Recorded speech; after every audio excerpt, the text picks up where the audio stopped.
Hello there and welcome to Science for Sleep, a place where curiosity slows its breathing, ideas take their time, and science gently settles in beside you rather than rushing ahead. Wherever you are right now, whether the lights are already low or the day is only just beginning to fade, I'm glad you're here. Tonight, we're going to ease our way toward one of the most quietly unsettling ideas in modern physics, something that sits at the boundary between what can be known and what can never be returned from. We're going to talk about the event horizon, not as a dramatic sci-fi trapdoor or a cosmic monster's mouth, but as what it really is, a limit, a rule, a point where the universe calmly but firmly changes how it allows information to behave. Before we drift too far into that, take a moment to notice where you are. Maybe you're listening from a familiar room, or maybe you're somewhere temporary, a hotel bed, a late train, a quiet corner carved out of a busy day. What time is it for you right now? Not the number on a clock necessarily, but the feeling of time. Is it stretched thin, heavy, slow, or already starting to soften at the edges? Questions like that matter more than they seem, especially for a topic where time itself begins to behave in unexpected ways. If you find this calm and curiosity-driven way of exploring ideas comforting, or if it helps your thoughts loosen their grip after a long day, a simple like or subscription helps this quiet space reach others who might need the same gentle pause. No pressure at all. Just something to keep in mind as we continue. So, let's begin without hurrying. The phrase event horizon sounds dramatic, as if something explosive or sudden is about to happen, but in reality it describes something surprisingly subtle. An event horizon is not a physical surface you could touch or bump into. There's no wall, no glowing boundary, no cosmic fence post planted in space. Instead, it's a line defined by consequences. Once crossed, certain outcomes become unavoidable, not because of violence or force in the usual sense, but because of how space, time, and causality are arranged. To understand why such a boundary exists at all, it helps to step back from black holes for a moment and think about limits in everyday life. There are places where turning around is no longer possible, not because something blocks you, but because of how long things take or how information travels. Imagine drifting on a river that gradually speeds up. At first, swimming back to shore is easy. Then it becomes tiring. Then it becomes impossible, even though nothing visible has changed in the water itself. The event horizon is like that, except the current isn't water, and swimming isn't the issue. The current is space-time itself, and the thing that can no longer make it back is light. Light plays a special role in the universe. It isn't just something that lets us see. It's the fastest messenger that exists. Nothing carries information faster. No signal, no particle, no influence outruns light. This speed limit isn't a technical challenge waiting to be solved. It's built into the structure of reality. When physicists talk about whether something can be observed or known, they often really mean whether light, or something travelling at light speed, can reach an observer. An event horizon appears when gravity becomes so strong that even light can no longer move outward fast enough to escape. It can still move locally, it still behaves like light, but the geometry of space and time tilts so steeply inward that every possible future path leads deeper in, not outward. From that point on, all events are trapped in a one-way relationship with the rest of the universe. What's important here is that nothing special happens at the horizon itself, at least not for someone crossing it under the right conditions. There's no sudden crushing force, no alarm bell rings. The equations describing physics don't suddenly break or switch modes. If the black hole is large enough, the gravitational gradient at the horizon can be gentle. An astronaut drifting across it might notice nothing at all in that exact moment. Locally, the laws of physics behave just as they do anywhere else, and yet, despite that calm local experience, the global picture has changed completely. Once past that boundary, every possible future leads inward. All paths through space-time now point toward the same destination. This is what gives the event horizon its name. It's not about a location in space so much as a division between which events can still influence the outside universe and which cannot. From far away, things look very different. To a distant observer, nothing ever truly seems to cross the event horizon. Objects falling toward a black hole appear to slow down, becoming dimmer and redder as their light struggles harder and harder to climb out of the gravitational well. The signals take longer and longer to arrive. From the outside perspective, the crossing is pushed infinitely far into the future. The object fades, freezes, and disappears, never quite completing the journey in observable time. This difference between what the falling observer experiences and what the distant observer sees isn't a trick or a misunderstanding. It's a fundamental feature of how time works in strong gravity. Time itself flows differently depending on where you are and how deep you are in a gravitational field. Near an event horizon, this difference becomes extreme.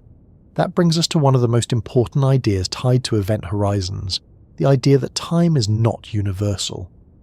There is no single, absolute clock ticking away in the background of the universe. Instead, time is local. It belongs to observers. Two people following different paths through space-time can experience different amounts of time between the same events. Near an event horizon, this divergence becomes so pronounced that it reshapes how cause and effect connect different regions of the universe.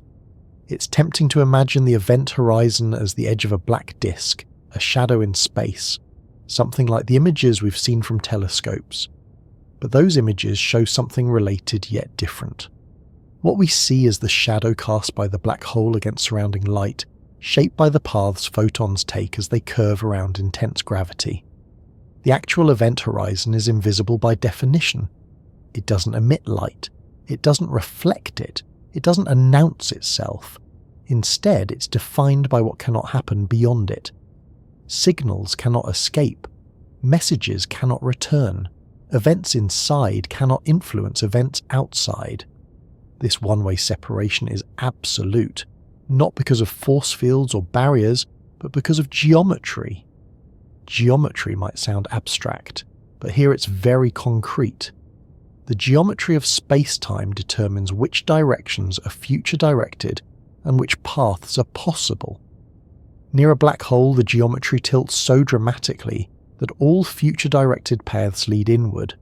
Trying to move outward is no longer a direction toward the future. It becomes as impossible as trying to step into yesterday. This comparison isn't just poetic. In the equations of general relativity, moving outward beyond the event horizon becomes as forbidden as moving backward in time. Just as you can't choose a path that takes you into the past, you can't choose a path that leads back out once the horizon is crossed. The structure of space-time simply does not allow it. One of the quietly unsettling things about this is how indifferent the universe is to intention. The event horizon doesn't care whether you want to escape, whether you're accelerating, thinking, or even aware. It's not a punishment or a trap. It's just a rule that emerges naturally from the way gravity and space-time interact. Long before anyone had evidence that black holes actually exist, the mathematics describing them already implied the presence of horizons. At first, these solutions were treated as curiosities, even mistakes. Physicists were uncomfortable with the idea that nature would permit regions that permanently hide information. It felt like cheating, like sweeping parts of the universe under a rug. Over time, as observations improved and indirect evidence accumulated, those uncomfortable predictions began to look unavoidable. Stars orbiting unseen massive objects, energetic emissions from regions where nothing visible should be, gravitational waves from collisions involving objects too dense to be anything else. The universe seemed perfectly comfortable producing exactly the kinds of situations that lead to event horizons. What makes the event horizon especially fascinating is that it sits at the intersection of several deep ideas: gravity, which curves space-time; light, which sets the ultimate speed limit; time, which refuses to behave the same for all observers; and information, which underlies everything we can know about physical systems. Once information crosses an event horizon, it is no longer accessible to the outside universe. This doesn't mean it stops existing. It means it can no longer influence anything outside. For physics, this creates profound questions. If information truly disappears from the observable universe, does that violate fundamental principles? Or is the information somehow preserved in a form we don't yet fully understand? These questions don't need answers right now. They don't need urgency. What matters for the moment is recognizing that the event horizon isn't just a feature of black holes. It's a lesson about limits, about how the universe draws boundaries not with walls, but with rules, about how some questions can be well posed and still unanswerable, not because we lack tools, but because reality itself doesn't allow the answer to reach us. Long before anyone spoke seriously about event horizons, long before telescopes could trace the delicate arcs of stars around invisible centers, the idea that space itself might hide something utterly unreachable was already quietly forming in the human imagination. Not in equations at first, and not in laboratories, but in stories, questions, and an old discomfort with darkness that seems to pull the mind inward rather than push it away. This part of the story doesn't begin with black holes as we now understand them. It begins with gravity, with light, and with a growing suspicion that the universe might allow places where ordinary rules lose their authority. If you go back a few centuries, gravity was already a source of fascination and unease. Isaac Newton had given the world a way to describe it mathematically, but even he was unsettled by what his equations implied. Gravity worked instantly across empty space. Objects influenced one another without touching.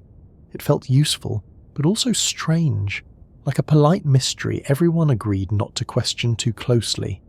Space was thought of as a passive stage, time as a steady backdrop, and gravity as an invisible pull acting within that framework. In that worldview, the idea of a region so dense that light itself could not escape sounded extreme, but not impossible. In fact, one of the earliest hints of what we would later call a black hole came not from modern physics, but from an 18th century clergyman and natural philosopher named John Michell. In 1783, using Newtonian gravity alone, Michell imagined what would happen if a star were massive enough that its escape velocity exceeded the speed of light. Light, treated as particles at the time, would fall back to the surface. The star would be invisible, detectable only through its gravitational effects.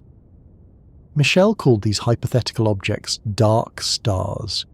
It's a remarkably modern idea, especially considering that no one yet knew light had a universal speed limit, or that space and time could bend. His proposal didn't spark widespread excitement. It arrived too early, before the scientific culture had the tools or the appetite to chase it. Still, the idea lingered quietly in the background, like a thought waiting for the right century to wake up. Around the same time, Pierre-Simon Laplace independently considered similar possibilities. Massive bodies so dense that light could not escape were mentioned briefly in his work, then largely set aside. There was no observational reason to pursue them, and the prevailing intuition of the universe preferred stars that shone, not ones that hid. For a long while after that, gravity remained strong but polite. It pulled things together, shaped orbits, and explained tides, but it did not tear holes in reality. Space was space. Time was time. The universe felt solid, reliable, and mostly well-behaved. That sense of comfort began to erode in the early 20th century. Albert Einstein's theory of general relativity did something deeply unsettling. It removed gravity from the list of forces acting within space and instead made it a property of space and time themselves. Mass told space-time how to curve. Curved space-time told matter how to move. This wasn't just a new equation. It was a new way of thinking about existence. Almost immediately, Einstein's equations revealed solutions that made even experienced physicists uneasy. One of these came from Carl Schwarzschild, who found an exact solution describing space-time around a perfectly spherical, non-rotating mass. Embedded in that solution was a strange feature, a radius where something seemed to go wrong. At a specific distance from the mass, the equation suggested that time slowed to a halt, and distances stretched infinitely. At first, this looked like a mathematical problem, a coordinate singularity caused by the way the equations were written. Even Einstein himself thought so. The idea that nature would produce a point of no return, a boundary beyond which time and space behaved fundamentally differently, felt implausible. It was easier to believe the math had overstepped. For decades, that's where the idea sat. A curiosity, a footnote, something technically allowed but physically dismissed.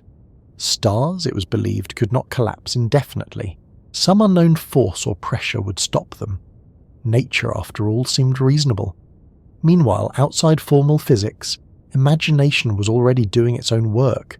Science fiction writers, philosophers, and artists began to play with ideas of invisible gravity wells, cosmic abysses, and regions where time broke down. These weren't accurate depictions, but they served a purpose.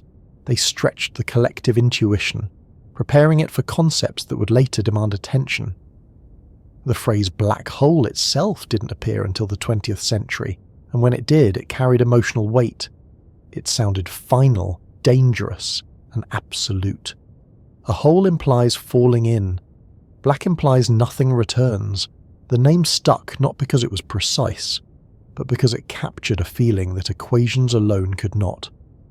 As astrophysics advanced, the idea that massive stars could exhaust their fuel and collapse became harder to ignore.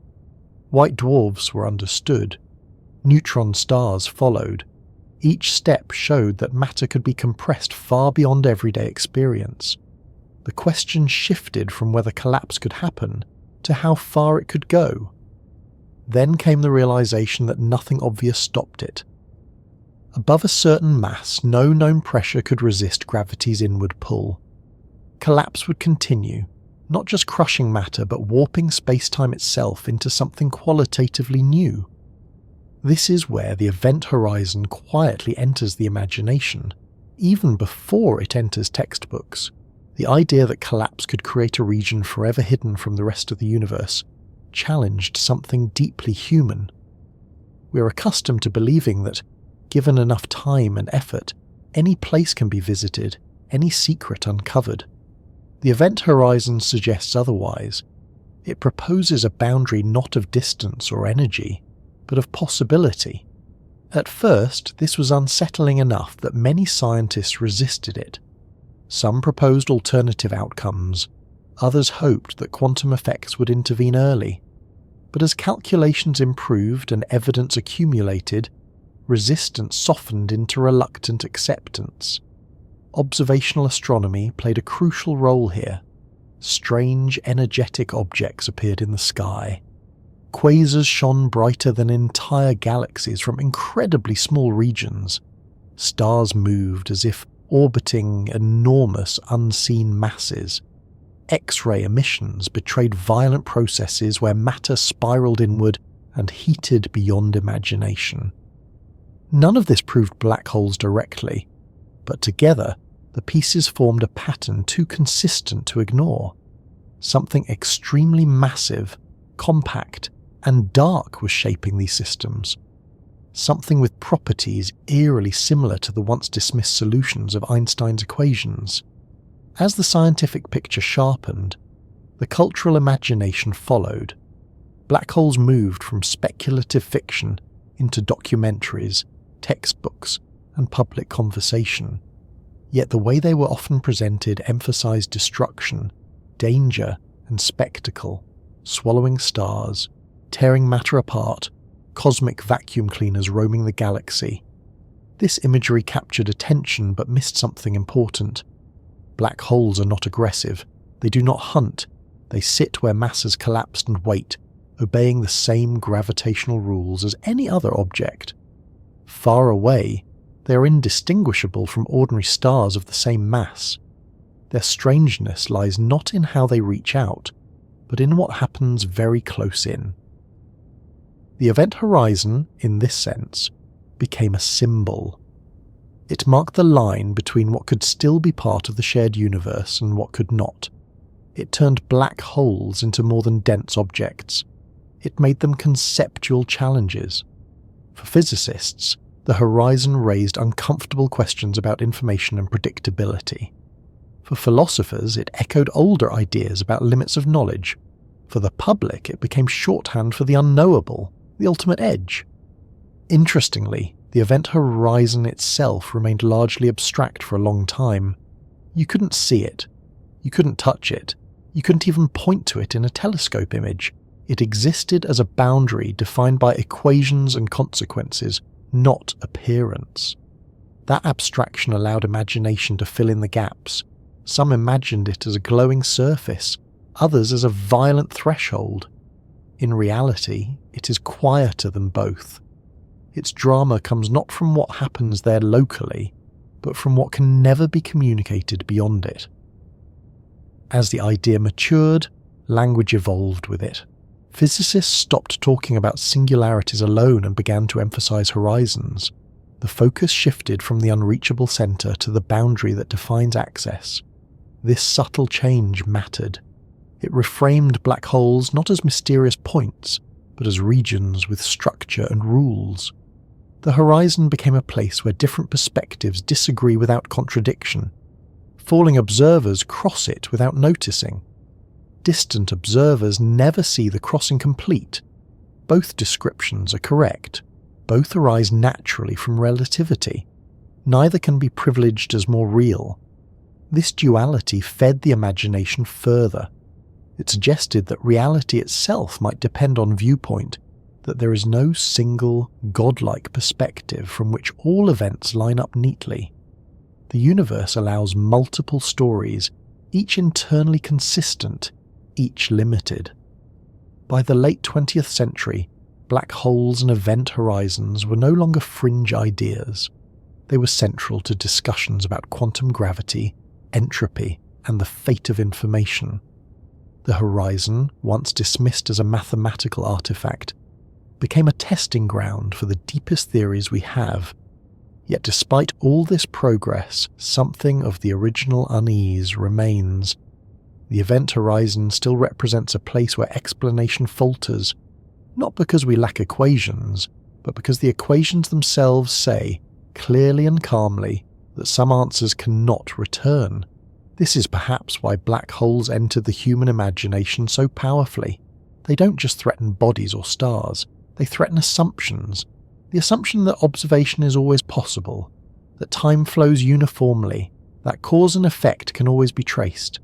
They force us to confront the idea that the universe may contain regions forever sealed off, not by walls, but by the structure of reality itself. That knowledge has edges. That curiosity, for all its reach, meets boundaries it cannot cross. And yet, rather than shutting down inquiry, this realization seems to deepen it. The horizon doesn't end questions, it reframes them. Instead of asking what happens beyond, we ask what the boundary itself tells us about the laws that create it. Gravity has a habit of sounding familiar until you look at it too closely. We talk about it as if it were a simple pull, something that makes objects fall and keeps planets in their lanes. But that picture starts to unravel the moment gravity is pushed to its extremes. An event horizon lives exactly at that point, where gravity stops behaving like a force you can resist and starts behaving like a rule you cannot negotiate with. To understand what an event horizon is, it helps to let go of the idea that it is a thing, and instead approach it as a boundary created by relationships between space, time, and motion. At its most basic level, an event horizon is a limit on influence. It marks the region beyond which events can no longer affect an outside observer. Not later, not eventually, but ever. Once something happens beyond that boundary, no signal carrying information about it can reach the rest of the universe. This is not because signals are destroyed or blocked. It's because the structure of space-time no longer allows outward paths that lead to the future. That last part matters more than it might seem. Physics does not describe the world in terms of intention or effort. It describes it in terms of possible paths. Every object, every particle, every flash of light follows a path through space-time called a world line. These paths are constrained by two things: the speed of light and the curvature of space-time caused by mass and energy. An event horizon appears when those constraints combine in a very particular way. In everyday situations, gravity curves space-time only gently. The paths available to light and matter are only slightly bent. You can throw a ball upward and watch it come back down. Light emitted upward from Earth escapes into space with no trouble at all. There is always an outward direction that leads forward in time. Near a black hole that changes gradually at first, gravity grows stronger. Light leaving the region loses energy and shifts toward longer wavelengths. Clocks closer to the mass tick more slowly than clocks farther away. None of this creates a sharp boundary yet. Everything still has an outward future. The event horizon is reached when the outward future disappears. At that location, all future-directed paths point inward. This includes every possible trajectory light could take. Light can still move locally at its usual speed, but every direction it can move in leads deeper toward the center. There is no longer a path that leads outward while still moving forward in time. This is why the event horizon is often described as the point of no return. Not because something dramatic happens there, but because the menu of possible futures changes completely. Beyond that point, escape is not forbidden by energy limits or mechanical failure. It is forbidden by geometry. It's important to emphasize that the event horizon is not where gravity becomes infinite. That happens deeper inside, at what is called a singularity. The horizon exists well before that. For large black holes, the gravitational forces at the horizon can be surprisingly mild. An astronaut crossing it would not be torn apart immediately. They might not notice anything unusual at the moment of crossing at all. This calm local experience often clashes with the dramatic language used to describe black holes. But the physics is clear. The event horizon is not a surface in the usual sense. It has no thickness. It does not exert pressure. It does not glow or shimmer. It does not push back. Instead, it is defined globally. You only know an event horizon exists by considering the entire future of space-time. That's where the word event comes from. Whether something lies inside or outside the horizon depends on whether events occurring there can ever influence distant observers. This global definition leads to some unintuitive consequences. You cannot determine the exact location of an event horizon using only local measurements. There is no experiment you can perform at a single point in space that will tell you, with certainty, whether you're exactly at the horizon. The laws of physics in your immediate vicinity look normal. This property unsettles people because we're used to boundaries being detectable. A wall has a surface, a cliff has an edge, a horizon on Earth can be seen. The event horizon has none of these traits. It is a boundary defined by causality, not appearance. To see why this matters, imagine a light signal emitted just outside the event horizon. That signal can still escape, though it will be delayed and weakened. A signal emitted just inside cannot escape, no matter how long you wait. The difference between those two outcomes depends on an arbitrarily small change in position, yet the consequences are absolute. This sharp divide arises because space-time near a black hole is not simply curved, it is tilted. Time itself leans inward. As you approach the horizon, moving inward becomes as inevitable as moving forward in time. Trying to remain at the same radius becomes like trying to stay at the same moment. You can't. The future carries you inward. This is not metaphorical. In the mathematical description of space-time, the roles of space and time effectively swap inside the horizon.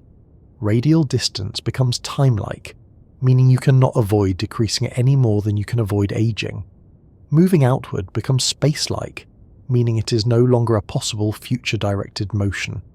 This shift is why escape is impossible without invoking anything exotic.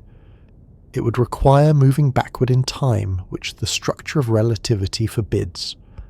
Another important point is that event horizons are observer-dependent in subtle ways. The existence of an event horizon depends on the entire future history of space-time. If a black hole evaporates completely, as some theories suggest, the precise definition of the horizon becomes more complicated. Temporary or apparent horizons can form and disappear.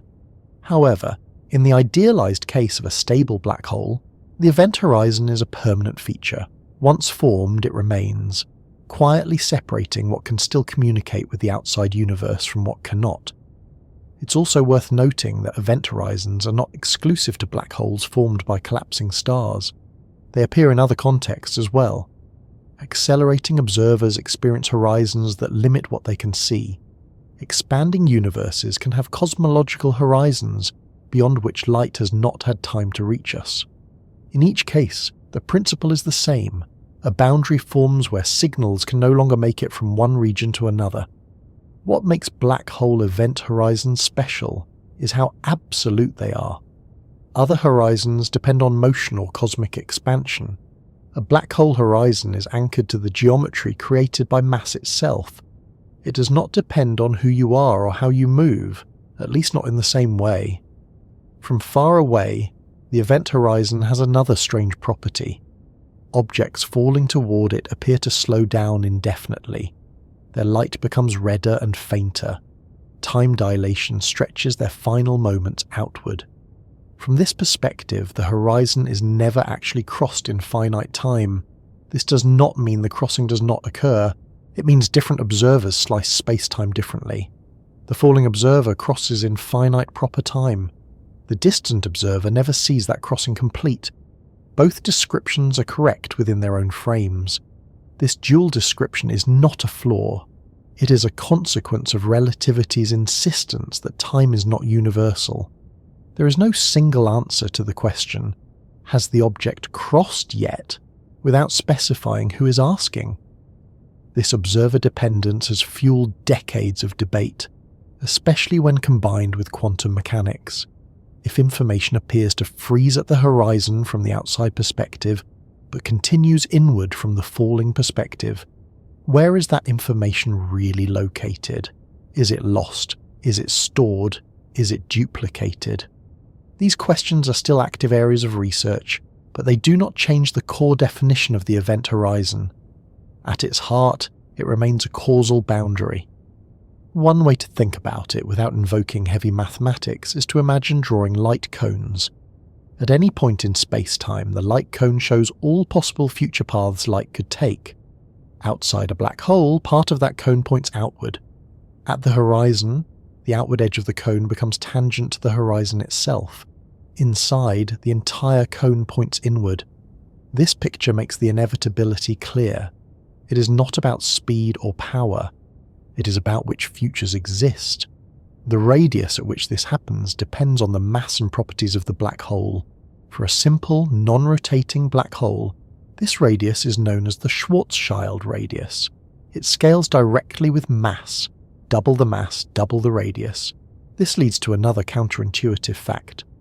Larger black holes have gentler horizons. The tidal forces at the horizon of a supermassive black hole can be small enough that crossing it is physically uneventful. Smaller black holes have much stronger tidal gradients and can be lethal well before the horizon is reached. So the event horizon is not synonymous with destruction. It is synonymous with separation.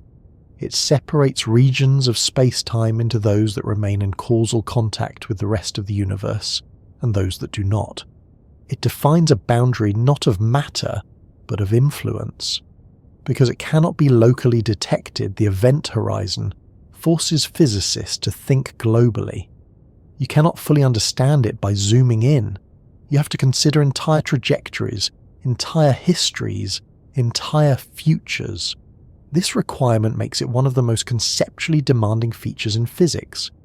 It asks us to accept that some boundaries are real, even when they are invisible and unfelt, that some limits are enforced not by resistance, but by structure. Light feels untouchable in everyday life. It pours through windows, reflects off surfaces, fills rooms without effort, and leaves just as easily as it arrives. We are so used to thinking of light as the ultimate escape artist that the idea of it being trapped feels almost offensive to intuition. Sound needs air. Heat needs matter. But light crosses emptiness without complaint. And yet, when gravity becomes extreme enough, even light runs out of futures. To understand why nothing gets out once an event horizon is crossed, it helps to slow down and unlearn a few habits of thought. The first habit is imagining gravity as a force that pulls on objects the way a magnet pulls iron. That picture works well enough for falling apples and orbiting moons, but it quietly breaks down in the presence of very strong gravity. Near an event horizon, gravity is no longer best described as a pull acting on things. It is better understood as a reshaping of what directions are even available. Light does not escape a black hole because it is weak, or because gravity is somehow tugging on it harder than usual. Light cannot escape because there is no outward direction left that leads into the future. That is the core idea, and everything else unfolds from it. Light always travels at the same speed locally. This is one of the most stubborn rules in physics. No matter how strong the gravity, no matter how fast the source is moving, no matter how deep the space-time curvature, light measured right next to the observer always moves at the same speed. Gravity does not slow light down in the way thick glass does. It does something stranger. As light moves through curved space-time, its path bends. This bending is not because light is being pulled like a rope, but because space-time itself is curved, and light is following the straightest possible paths within that curved geometry. These paths are called geodesics, and they are the natural trajectories objects follow when no force pushes them off course. Far from a black hole, those geodesics still allow light to head outward indefinitely. Even if the path curves slightly, there is still an escape route. As light climbs away from the gravitational field, it loses energy. Its wavelength stretches. This is known as gravitational redshift. The light survives, but it arrives weaker. As the emission point moves closer to the black hole, this redshift becomes more severe. Light climbing out has to work harder, not by burning fuel, but by giving up energy. Its frequency drops. Its color shifts toward red, then infrared, then radio waves. To a distant observer, it fades. At the event horizon, this process reaches a limit. Light emitted exactly at the horizon would require infinite redshift to escape. That is another way of saying it cannot escape at all. The energy required to climb out is not just very large, but unbounded. No finite signal can make the journey. This is often described by saying the escape velocity at the event horizon equals the speed of light. While that phrasing echoes older Newtonian ideas, it captures part of the intuition. Beyond that point, even something that moves as fast as light locally cannot find a trajectory that leads outward. But this explanation alone can be misleading if taken too literally. Light is not trying to outrun gravity. There is no race. The problem is not speed. The problem is direction. Near an event horizon, space-time is tilted inward. Imagine standing on a surface that gradually steepens. At first, you can walk uphill or downhill. Then the slope increases. Eventually, the surface becomes vertical. At that point, every direction forward leads down. You can still move. You are not stuck, but you cannot go back up because up no longer exists as a forward direction. Light at the event horizon is in that situation. It can move locally in all directions, but all of those directions point inward when extended into the future. The outward direction that once existed has rotated into something like a sideways or backward path, no longer accessible without violating the structure of space-time. This is why saying nothing gets out does not mean things are frozen or crushed at the horizon. Motion continues, physics continues, but communication with the outside universe stops. From far away, this loss of communication looks like a gradual slowing and fading.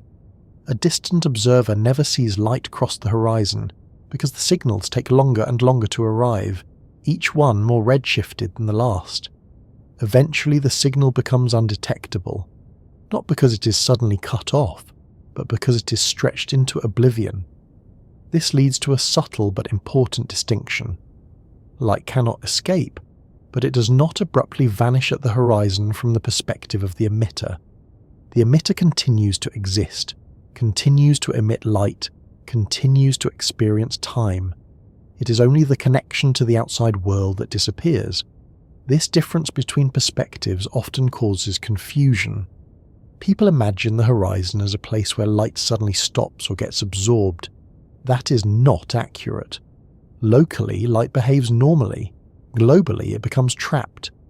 Another way to see this is through the idea of light cones. At every event in space-time, the future possibilities of light form a cone shape.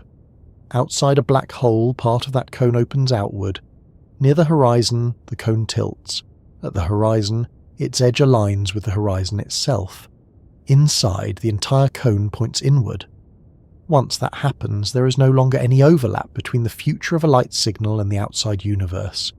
The sets of events are causally disconnected. This causal disconnection is absolute. No technology, no clever maneuver, no additional energy changes it. Even hypothetical particles that move faster than light, if they existed, would still face the same issue because the limitation is not about speed alone. It is about the structure of cause and effect. This brings us to an uncomfortable idea.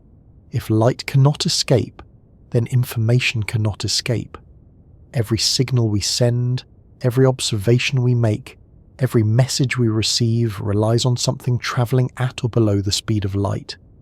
If light cannot get out, neither can any information about what happens beyond the horizon. This is why black holes were once thought to be cosmic shredders of information. Matter falls in. Information disappears. The outside universe loses access forever. That conclusion troubled physicists deeply, because it conflicts with principles that say information should never be truly destroyed. But regardless of how that debate resolves, the event horizon itself remains the point where escape ceases. It is also worth addressing a common misconception. Light cannot escape once it is inside the event horizon, but light can orbit just outside it. There exists a region called the photon sphere where light can travel in unstable circular paths. A slight perturbation sends it either outward or inward. This region contributes to the shadow we observe around black holes. That shadow is not the horizon itself, but it is shaped by how light behaves near it. Photons that venture too close are captured. Those that skim the edge can escape after dramatic detours. From far away, this produces the striking images that have entered public awareness. A dark region surrounded by a glowing ring. But again, what we see is not the horizon. We see the absence of light from within it, and the distorted paths of light just outside.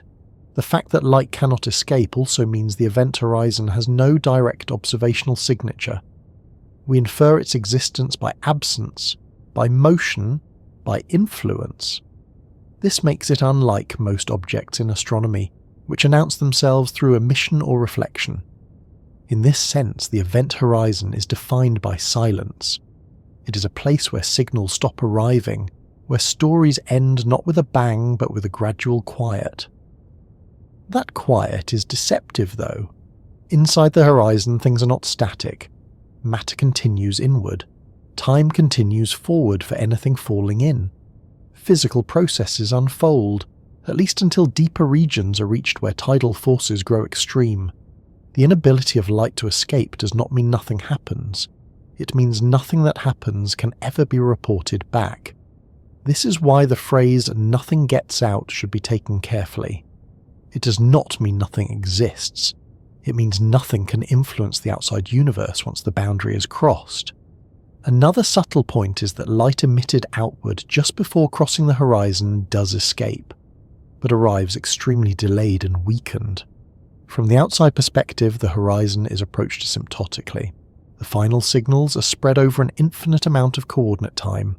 This stretching of time is not an illusion or a trick of perception. It is a real feature of space-time geometry. Near the horizon, time for the distant observer slows down relative to time for the infalling observer.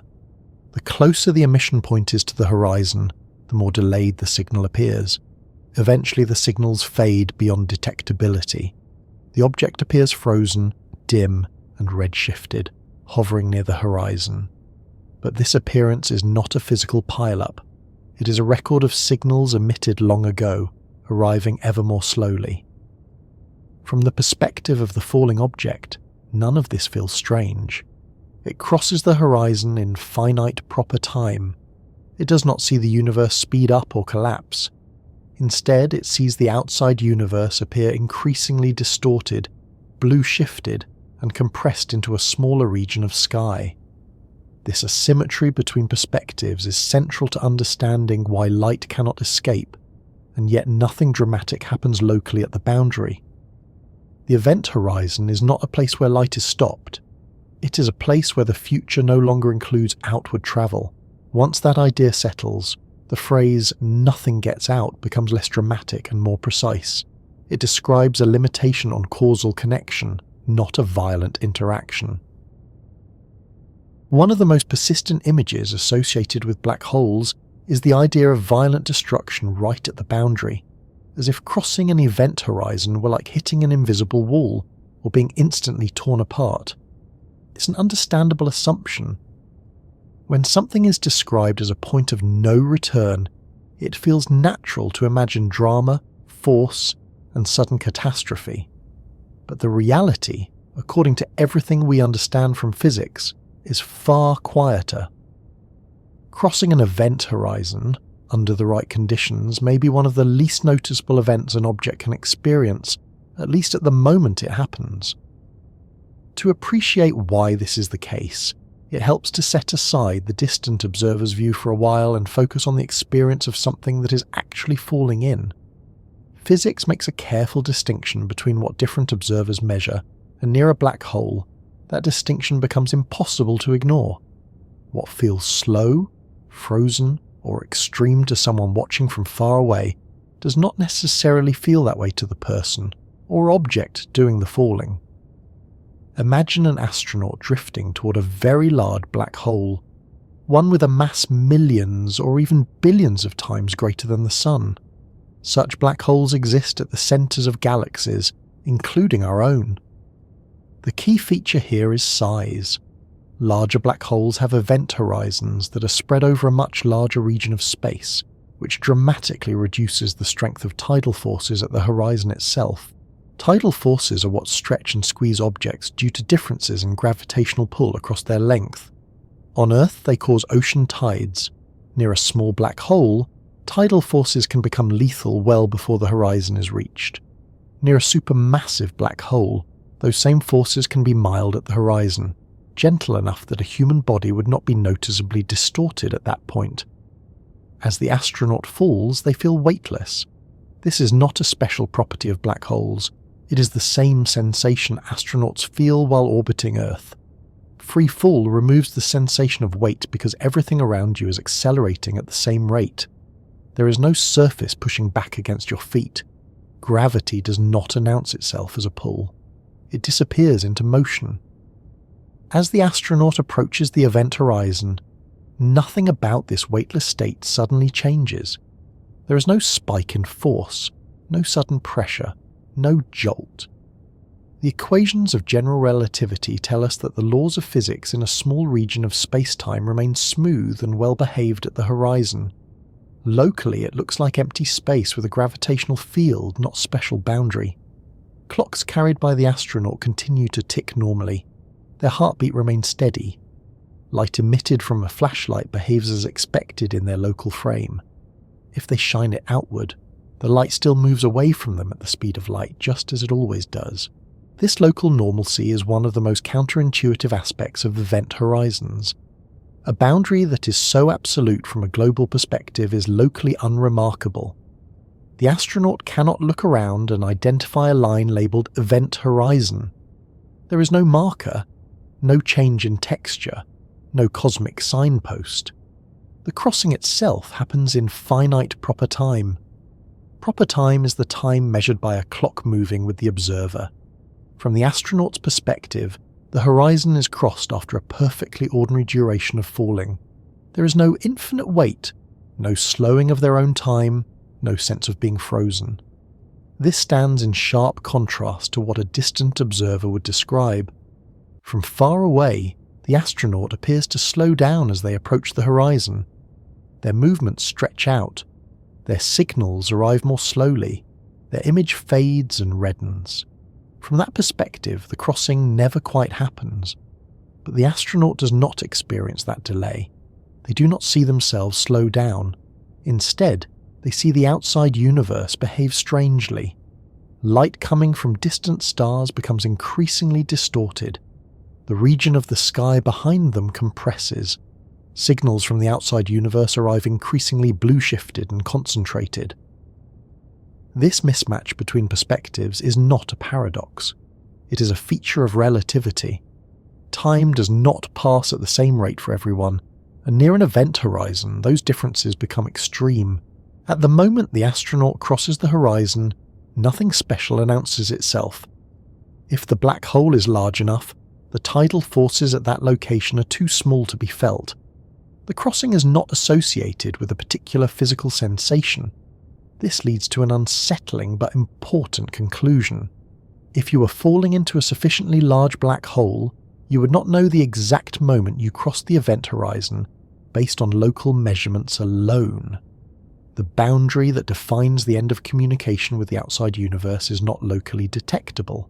This does not mean the horizon is unreal.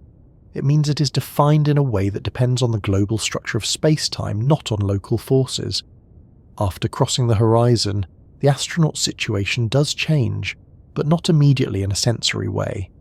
The crucial change is in what futures are available. Every possible future path now leads deeper inward. This is not something the astronaut feels as a force. It is something that shows up when considering where their world line can go. Inside the horizon, moving toward the center is as inevitable as moving forward in time. No amount of thrust can change that outcome. But again, this inevitability does not feel like being dragged. It feels like the passage of time itself. This is where language can easily mislead. We talk about falling inward as if it were a spatial direction you could resist. Inside the horizon, that direction behaves more like time. You cannot stop time. You cannot turn around and walk into yesterday. Similarly, you cannot turn around and head outward once the horizon is crossed. From the astronaut's perspective, there is no sensation of crossing from freedom into captivity. There is simply a continuation of motion. Only later, as tidal forces grow stronger deeper inside, do physical stresses become noticeable. Those stresses depend strongly on the size of the black hole. In a stellar mass black hole, tidal forces increase rapidly and violently. The astronaut would be stretched lengthwise and compressed sideways, a process often referred to as spaghettification. This stretching does not happen at the horizon itself, but it can occur soon after crossing for smaller black holes. In a supermassive black hole, the same process is delayed. The astronaut could cross the horizon and travel for some time before tidal forces become fatal. During that time, they remain conscious, their local environment still governed by familiar physics. This leads to another uncomfortable realization. The event horizon does not mark the end of experience. It marks the end of visibility. From the outside universe's point of view, the astronaut effectively disappears at the horizon. From the astronaut's own point of view, their experience continues inward. The two descriptions are both valid within their own frames. This duality challenges a deeply ingrained assumption that there must be a single, objective account of what really happens. Relativity tells us otherwise. Reality includes multiple consistent narratives that cannot be merged into one without loss. The phrase, falling without feeling, captures this idea well. The horizon is not a wall you collide with. It is a limit on communication that does not announce itself through sensation. This has profound implications for how we think about observation and existence. If something can happen without leaving any trace accessible to the outside universe, what does it mean to say it happened? Physics answers this carefully. Events inside the horizon are real within their own causal domain. They are simply disconnected from ours. This disconnection is what makes black holes so philosophically unsettling. They force us to confront the idea that the universe can contain regions that are real but forever inaccessible, not hidden temporarily, not difficult to reach, fundamentally unreachable. The astronaut, if equipped with instruments, could continue making measurements after crossing the horizon. They could study local physics, they could observe how matter behaves, they could record data, but none of that information could ever be sent back out. This creates a one-way curtain. Knowledge continues inward but stops outward. Some people imagine that this implies a contradiction, that if no one outside can verify events inside, those events are somehow less real. Physics does not support that view. Reality is not defined by observability alone. It is defined by consistent laws applied within causal regions. The astronaut's inability to send information back does not negate their experience. It simply isolates it. This isolation is gentle at first. There is no immediate penalty for crossing the horizon. The universe does not punish the crossing with fireworks or alarms. It simply stops listening. As the fall continues, conditions eventually become extreme. Tidal forces grow, space-time curvature increases, the astronaut's body and instruments are subjected to stresses that cannot be survived indefinitely. The singularity, or something replacing it in a more complete theory, lies ahead. But that endpoint is separate from the horizon itself. The horizon is not where destruction occurs, it is where the outside universe loses contact. This separation is important, because it keeps the event horizon from being confused with the ultimate fate of infalling matter. The horizon is about causality, not about crushing. Understanding this also helps clarify why black holes are not cosmic vacuum cleaners. Objects do not get ripped apart at great distances. They behave normally until they get very close. The dramatic effects are localized, not global. The astronaut's calm crossing of the horizon highlights a theme that runs through much of modern physics. Boundaries that matter most are not always the ones that feel strongest. Some of the most important transitions are quiet, invisible, and defined by what can no longer happen rather than by what suddenly does. The event horizon does not shout, it does not warn, it does not reveal itself to those who cross it. It simply draws a line through space-time, separating stories that can still be shared from those that must continue alone, moving inward, one moment after another, without ever needing to mark the exact instant when the outside universe quietly slips away. From far away, black holes tell a very different story than they do to anything that falls toward them. Distance changes perspective, and when gravity becomes extreme, perspective is not just a matter of viewpoint, but of time itself. To a distant observer, watching something approach an event horizon is not like watching an object cross a line. It is more like watching a process that never quite finishes, a motion that slows, stretches, and fades without ever completing in the way intuition expects. This difference begins with how time is experienced at different locations. In everyday life, we assume time flows at the same rate for everyone. Clocks tick uniformly, seconds stack neatly into minutes. That assumption works well enough on Earth, where gravitational differences are small. Near a black hole, that assumption fails completely. A distant observer, safely far from the black hole, measures time using their own clocks. Those clocks tick steadily. From that reference frame, light and signals coming from near the black hole take longer and longer to arrive. This delay is not due to distance alone, it is due to gravitational time dilation. As an object falls closer to the event horizon, its clock runs more slowly relative to the distant observer's clock. This is not an illusion or a mechanical failure. Time itself is flowing differently.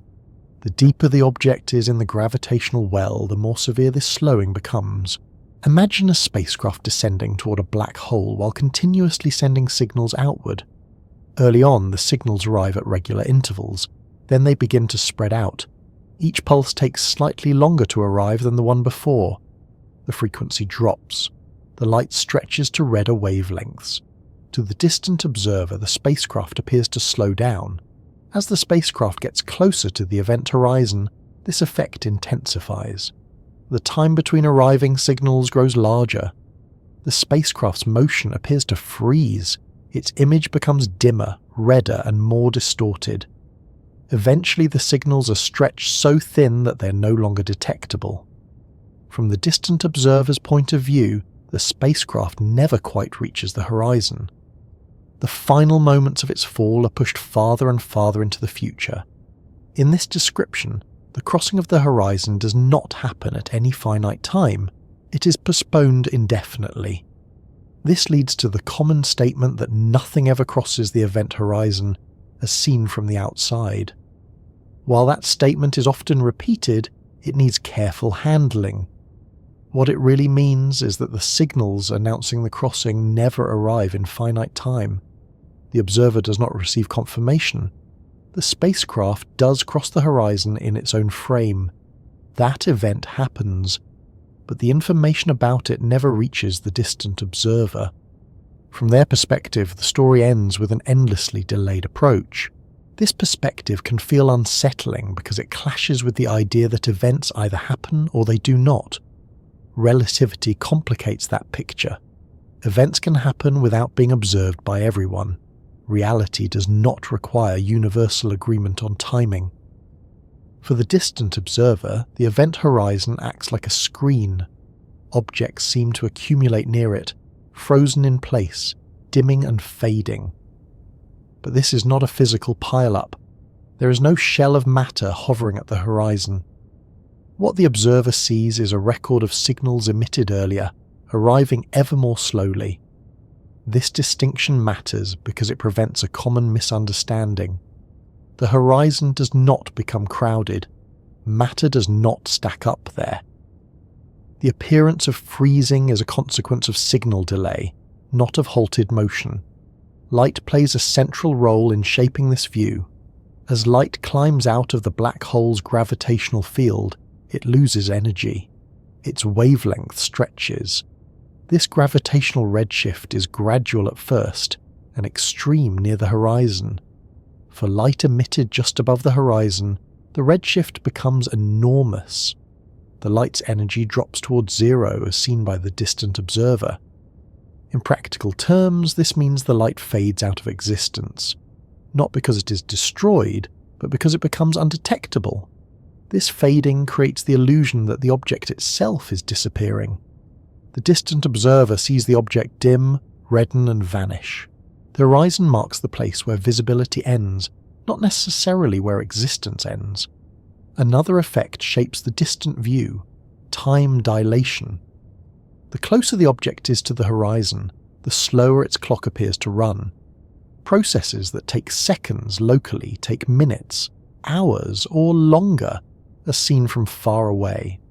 This slowing applies to everything: motion, decay, communication, even the rhythm of emitted light. From the distant observer's standpoint, the object's life stretches out. Its final moments are endlessly prolonged. This gives rise to the image of an object eternally suspended at the brink. Yet the distant observer never sees the object cross. There is no final frame where it disappears abruptly. The disappearance is gradual, asymptotic, and silent. This asymptotic behavior is a direct consequence of how space-time is curved near the horizon. The geometry ensures that paths leading outward take longer and longer in coordinate time as they originate closer to the boundary. Another way to describe this is to say that the horizon lies at an infinite distance in time, though not in space, for the distant observer. The spatial distance to the horizon is finite. The time it takes for signals to escape from near it is infinite. This combination is deeply counterintuitive. We're used to associating infinity with vast distances. Here, infinity appears in duration instead. The distant observer's view also depends on how they define time and space. Different coordinate systems slice space-time differently. Some coordinate choices exaggerate the freezing effect, others smooth it out. But no coordinate system allows the distant observer to receive a signal from inside the horizon. This is not a technical limitation. It is a physical one. No redefinition of time changes the causal structure. What the distant observer can do is infer the existence of the horizon indirectly, by watching how objects behave as they approach it, by measuring redshifts, by tracking orbital motion, by observing the absence of signals beyond a certain point. This indirect inference is how event horizons are studied in practice. No telescope sees the horizon itself. Observations reveal how matter behaves near it and how light is affected. From far away, black holes are surprisingly ordinary in some respects. Their gravitational influence on distant objects depends only on mass, spin, and charge. A black hole with the mass of the Sun would pull on nearby objects just as the Sun does, provided those objects stay far enough away. The dramatic effects appear only close in, and from far away, those effects are filtered through the distortions of time and light. One of the most striking implications of this view is that the distant observer never sees anything fall through the horizon. If the observer watches long enough, the object seems to remain forever outside, fading but never crossing. This has led to speculative ideas about matter forming a kind of surface just outside the horizon. However, according to standard physics, this is an artifact of perspective, not a physical accumulation. The object crosses in its own time. The distant observer simply never receives the final confirmation. This gap between what happens and what is seen highlights a recurring theme. In a relativistic universe, observation is local. No single observer has access to the entire story.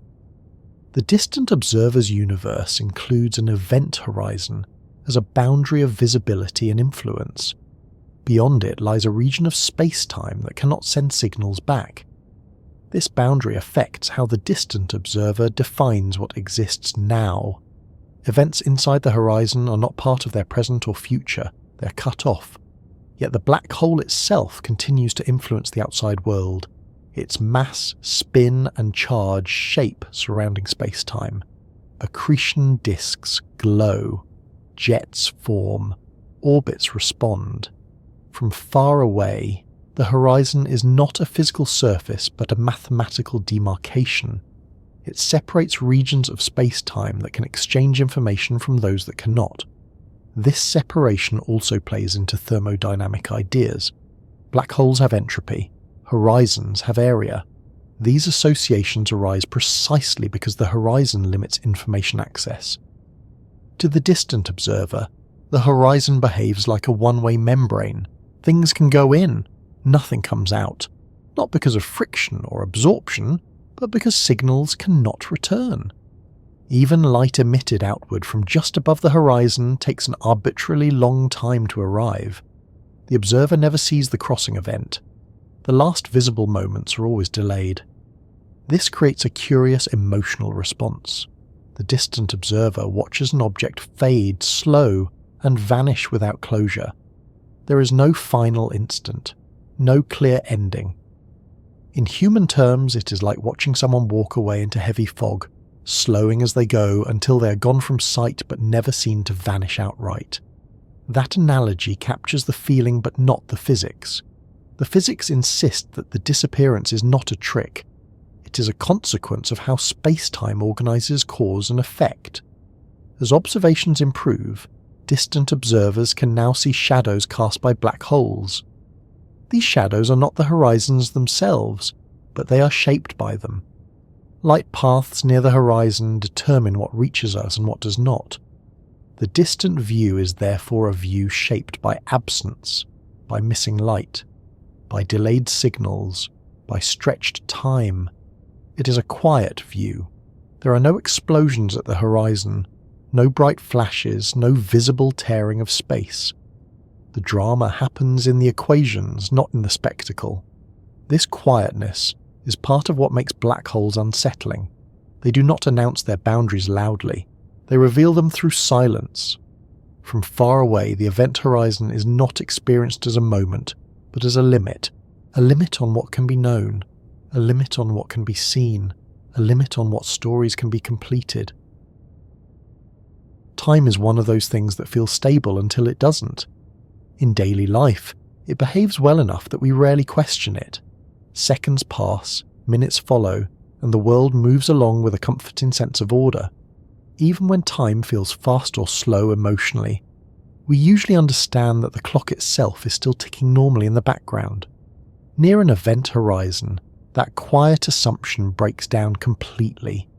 Time does not merely feel different, it actually behaves differently, depending on where you are and who is doing the measuring. For a distant observer, time near the edge of a black hole does not stop abruptly. It stretches, it thins, it slows to something like a whisper, not disappearing, but becoming so faint that it effectively fades from reach. This slowing is not a metaphor layered on top of physics. It is built directly into the structure of space-time itself. To understand why this happens, it helps to start with gravitational time dilation, a phenomenon that already exists in weaker forms much closer to home. Clocks on GPS satellites tick slightly faster than clocks on Earth's surface. This is not a flaw. It is a measured effect caused by the satellites being farther from Earth's gravitational field. Engineers must correct for it constantly, or navigation systems would drift by kilometers each day. That same principle applies near a black hole, but magnified beyond everyday experience. Gravity affects time because gravity is not just a pull. In general relativity, gravity reshapes space-time. Time and space are woven together, and when mass bends that fabric, both components are affected. Near a massive object, time runs more slowly compared to regions farther away. This slowing is not subjective. It is not a psychological illusion. A clock placed deeper in a gravitational well will objectively tick more slowly than one placed higher up, when the two are later compared. As something approaches an event horizon, this slowing becomes more extreme. From the perspective of a distant observer, the clock carried by a falling object appears to tick more and more slowly. Each second on that clock takes longer to pass relative to the observer's own time. Early in the fall, this difference is small. Later, it becomes noticeable. Near the horizon, it becomes overwhelming. The clock's ticking stretches out. Processes slow. Motion decelerates. Everything appears to approach a standstill. This is not because the falling object is running out of energy or encountering resistance. It is because time itself, as measured relative to the distant observer, is slowing down in that region of space-time. One way to picture this is to imagine time as a current flowing through space-time. Far from the black hole, the current flows smoothly. As you approach the horizon, the current slows and deepens, like water approaching the edge of a waterfall. From upstream, everything near the edge seems to linger, suspended, drawn forward, but never quite tipping over. For the distant observer, the event horizon sits at a place where this time dilation becomes infinite. Signals emitted closer and closer to the horizon take longer and longer to arrive. The delay is not linear, it grows without bound. Light sent outward from near the horizon is not only redshifted, it is delayed in time. Each successive signal takes more coordinate time to escape. Eventually the signals are spread so thin that they blend into silence. From this perspective, time near the horizon effectively grinds to a halt. The phrase, "frozen in time," is often used, though it must be handled carefully. The object is not frozen in its own frame. It continues to experience time normally. The freezing occurs only in the description used by the distant observer. This distinction is essential. Time slowing near the horizon is not something the falling object experiences as sluggishness. Their thoughts do not slow. Their heart does not beat more slowly in their own frame. Their clock ticks at its usual pace. Instead, they see the outside universe behave strangely. Light coming from distant stars arrives increasingly blue-shifted. Signals from far away are compressed. The external universe appears to speed up, not slow down. This reciprocal behavior is a direct consequence of relativity. If one observer sees another's clock running slowly, the other sees the first observer's clock behaving differently as well, depending on the geometry of space-time. Near an event horizon, this asymmetry becomes extreme. The outside universe seems to rush toward its future as the falling object approaches the horizon, while the outside observer sees the falling object's time stretch toward infinity. This mutual disagreement is not a contradiction. It reflects the fact that time is not absolute. There is no universal present that everyone shares. From far away, the phrase "time slows to a whisper" captures the observational reality well. The final signals are faint, delayed, and stretched. They arrive so infrequently and so weakened that, for all practical purposes, time near the horizon disappears from the observer's accessible universe. Yet this disappearance is gradual. There is no single last tick that arrives. No final heartbeat that can be marked. The signals simply thin out until they are no longer distinguishable from background noise.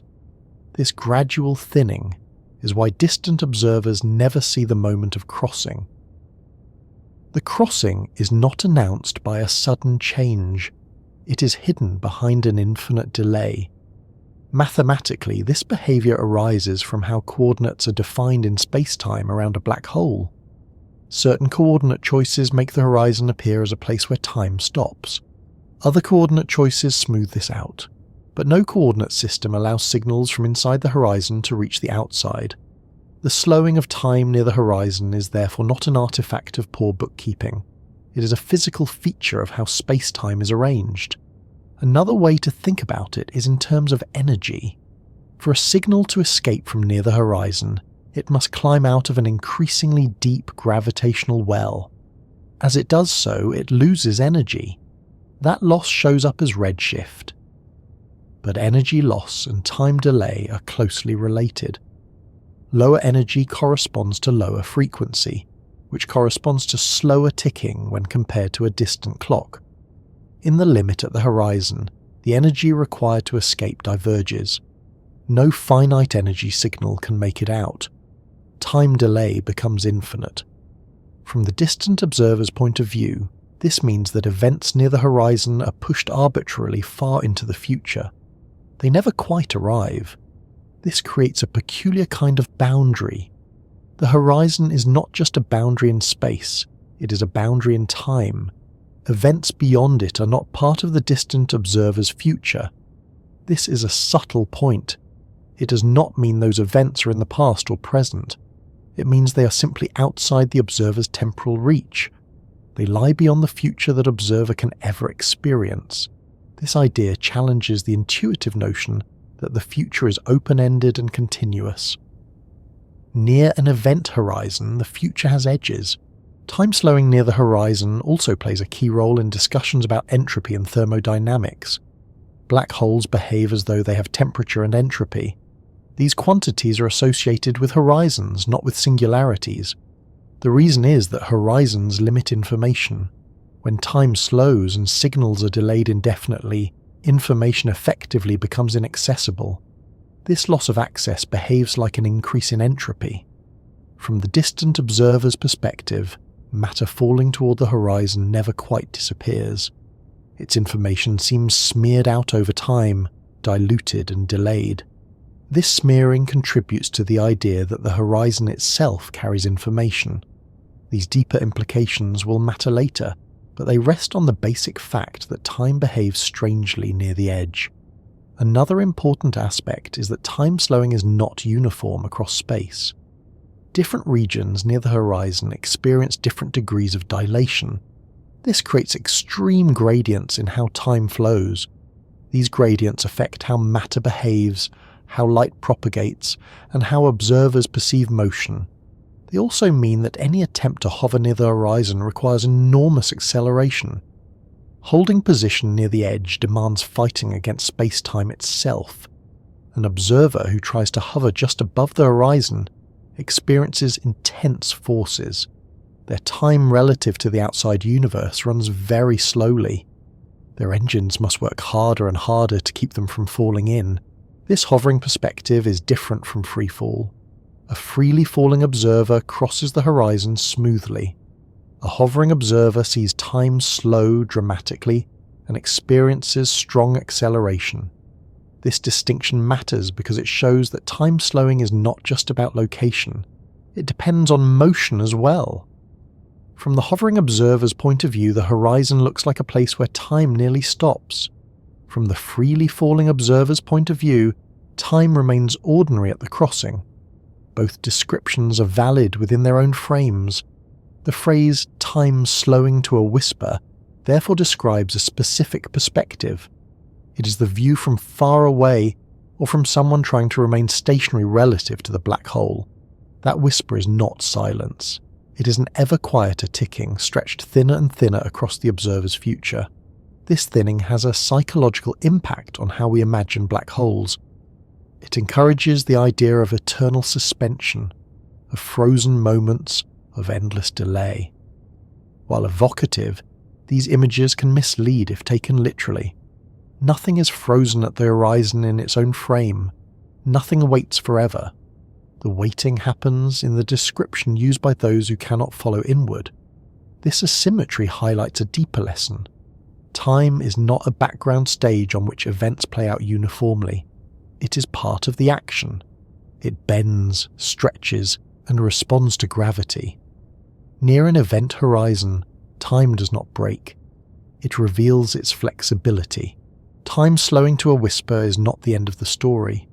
It is one of the ways the universe quietly signals that the familiar rules we rely on are local agreements, not universal truths, and that near the edge of a black hole, even something as seemingly steady as time learns how to thin, stretch, and slip just out of reach without ever truly stopping.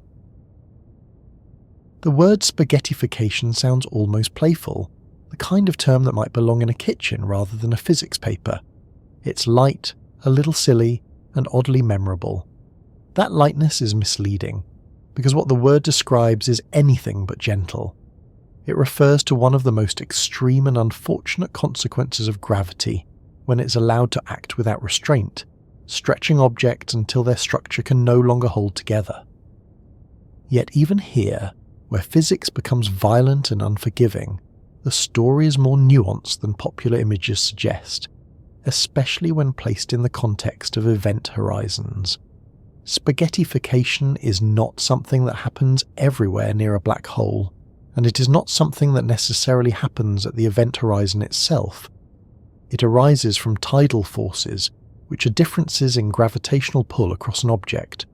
Gravity weakens with distance, so when one part of an object is closer to a massive body than another part, the closer part is pulled more strongly. On Earth, this difference is small, but it is enough to stretch the oceans into tides. Near a black hole, the same principle applies, but the differences can become extreme.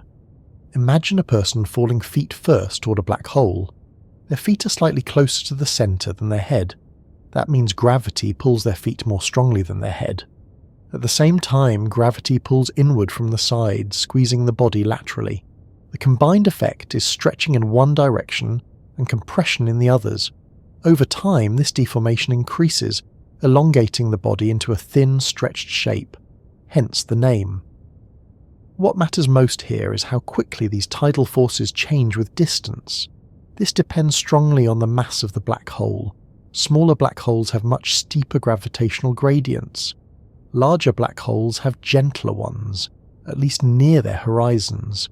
This leads to an important and often misunderstood point. Spaghettification does not necessarily occur at the event horizon. For a small black hole, such as one formed from the collapse of a massive star, tidal forces can become lethal well before the horizon is reached. For a supermassive black hole, the horizon can be crossed with tidal forces so mild that a human would not notice anything unusual at that moment. This distinction is crucial because it separates the idea of the horizon from the idea of destruction. The horizon is a boundary of causality. Spaghettification is a consequence of extreme tidal forces. The two are related, but they are not the same thing, and they do not have to coincide. For a stellar mass black hole, the Schwarzschild radius is only a few kilometers across. The curvature of spacetime changes rapidly over small distances. As an object approaches, the difference in gravitational pull between its near and far sides grows quickly. Long before the horizon is reached, those forces become strong enough to stretch and tear apart atoms, then nuclei, then even the structure of matter itself. In this case, spaghettification happens outside the horizon. The object is destroyed before it ever crosses the causal boundary.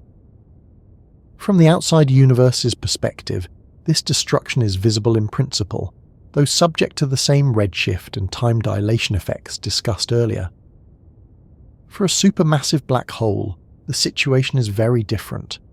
The horizon radius can be millions or billions of kilometers across. The curvature of space-time at the horizon is much gentler. The gradient in gravitational pull over the length of a human body is small. Tidal forces at that location can be comparable to or even weaker than those experienced near Earth. In that scenario, an object can cross the horizon intact and only later encounter catastrophic tidal forces deeper inside. Spaghettification still occurs, but it is delayed. This difference highlights a recurring theme. Black holes are not all the same in how they treat infalling matter. Size matters profoundly. From the perspective of the falling object, spaghettification is not a sudden snap. It is a process. At first, the stretching is subtle. Over time, it becomes noticeable. Eventually, it overwhelms the structural integrity of materials. The physics behind this is classical general relativity. The equations describe how nearby trajectories in space-time diverge or converge. This behavior is captured mathematically by something called the geodesic deviation equation. It tells us how small separations between falling objects evolve under curvature. Near a black hole, that curvature grows stronger as you move inward.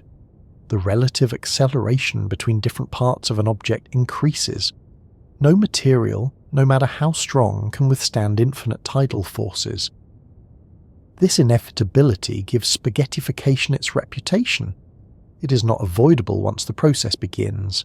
No engine thrust, no structural reinforcement, no clever maneuver changes the outcome. Once inside a region where tidal forces grow without bound, destruction is a matter of time. Despite this, the process is not instantaneous. Especially near large black holes, there can be a significant interval between crossing the horizon and encountering fatal tidal forces. During that time, the infalling observer remains conscious, capable of thought and observation. This leads to an unsettling image. An observer crossing the horizon without incident, continuing inward, knowing that the end is unavoidable but not immediate. The horizon itself offers no warning. The danger lies ahead, not at the boundary. From the outside observer's point of view, spaghettification looks very different.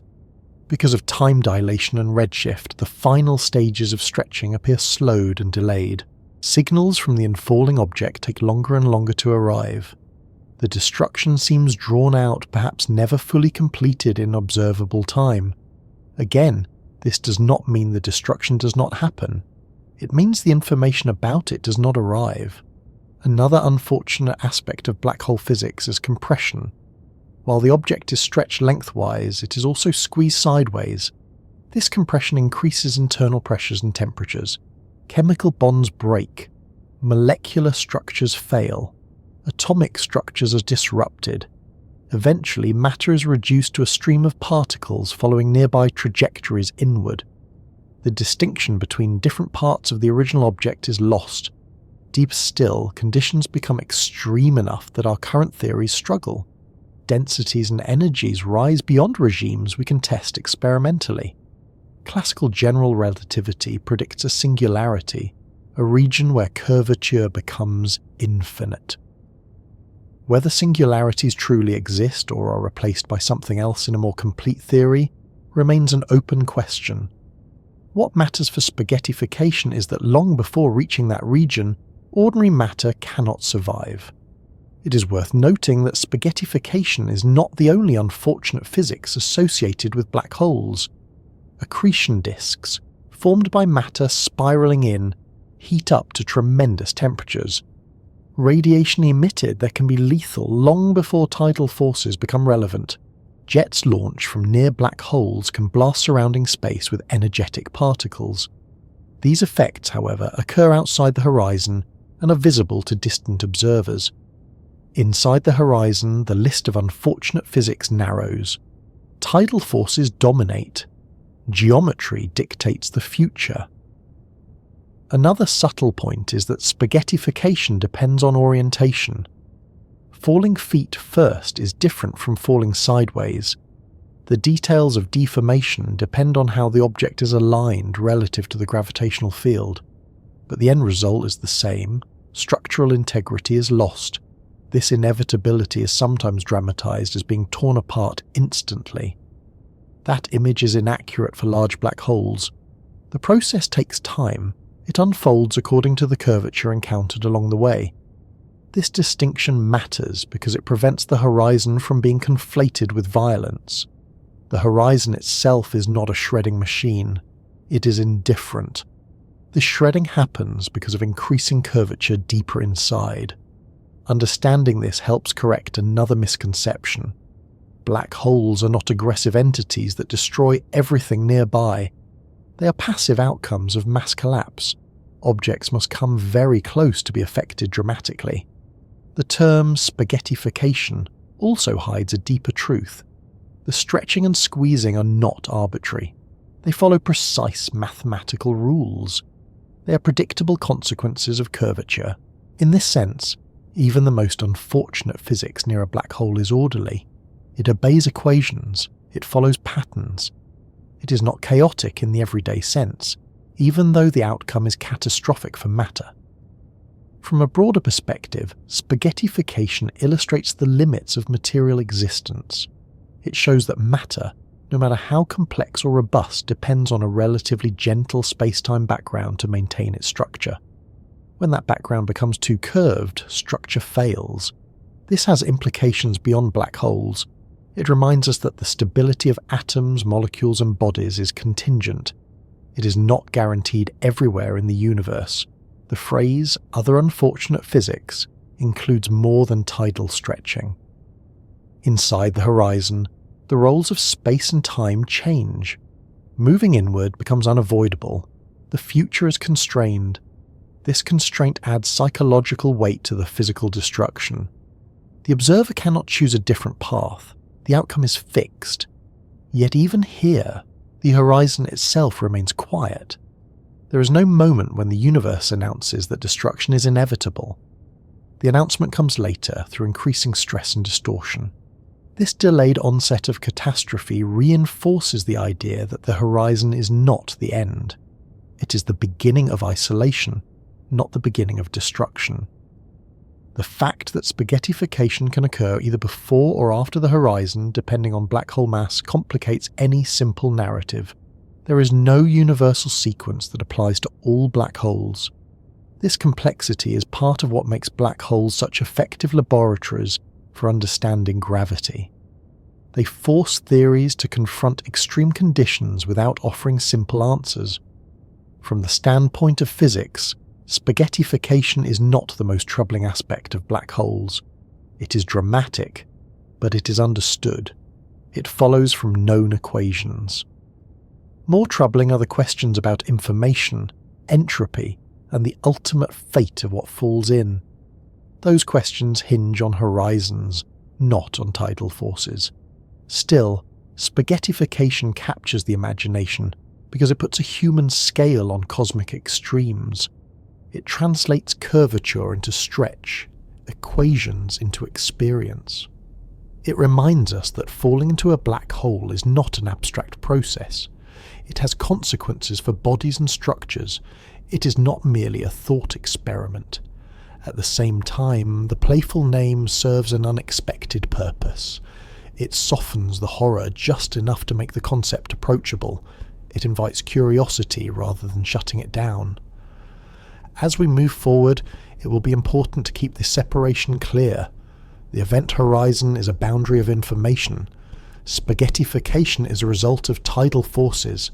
They interact, but they are not the same.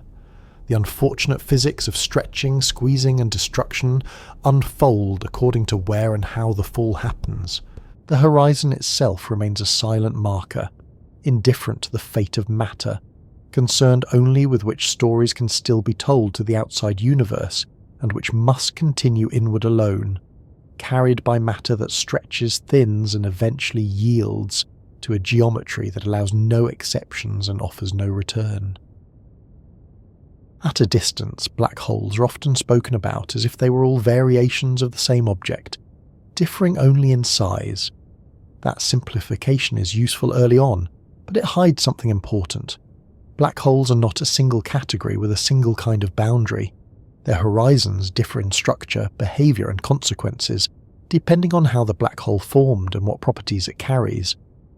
The idea of an event horizon stays consistent in its core meaning, but the details of how that boundary behaves can change in subtle and sometimes surprising ways. The simplest kind of black hole, at least on paper, is one that does not rotate and does not carry electric charge. This is the version described by the Schwarzschild solution to Einstein's equations. It is perfectly spherical, perfectly symmetric, and, in many ways, unrealistically tidy. Real black holes in the universe are messier than this, but the Schwarzschild case gives us a baseline, a reference point from which differences become clearer. In this simplest case, the event horizon is a perfect sphere. Its radius depends only on mass. Double the mass, double the radius. The horizon is static, unchanging and smooth. Once formed, it sits quietly in space-time, defining a clean boundary between what can still communicate with the outside universe and what cannot. Time dilation increases steadily as one approaches it, and the causal structure behaves in the way we've already explored. If this were the only kind of black hole, the story would already be strange enough, but nature rarely settles for simplicity. Most black holes rotate. Stars rotate before they collapse, and angular momentum does not disappear during collapse. It is conserved. As a result, the majority of black holes in the universe are spinning, sometimes extremely rapidly. These rotating black holes are described by the Kerr solution, and their horizons behave very differently from the non-rotating case. When a black hole rotates, space-time itself is dragged around with it. This effect is called frame dragging, and it becomes intense near the black hole. Space is no longer something you can stand still in. Everything is compelled to rotate in the same direction as the black hole, simply because space-time itself is rotating. This rotation reshapes the horizon. Instead of being a perfect sphere, the event horizon becomes slightly flattened at the poles and bulged at the equator. The faster the rotation, the more pronounced this distortion becomes. But the most important change is not the shape. It is the appearance of an additional boundary outside the event horizon called the ergosphere. The ergosphere is a region where space-time is dragged so strongly that no observer can remain stationary relative to distant stars.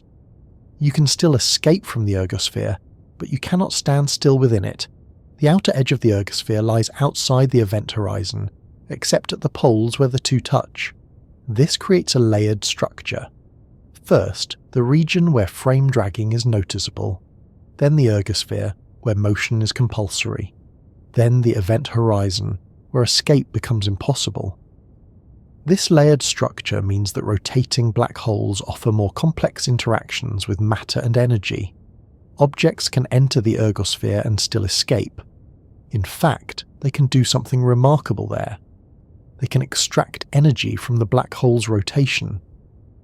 This process, known as the Penrose process, allows particles to enter the ergosphere, split, and send one fragment outward with more energy than it had before, while the other fragment falls inward. The extra energy comes from the black hole's rotational energy. This does not violate any laws. The black hole slows down slightly as energy is extracted. Over time, this process can reduce a black hole's spin. None of this is possible with a non-rotating black hole. The presence of rotation fundamentally changes what the region near the horizon allows. Despite these differences, the event horizon itself still retains its core meaning.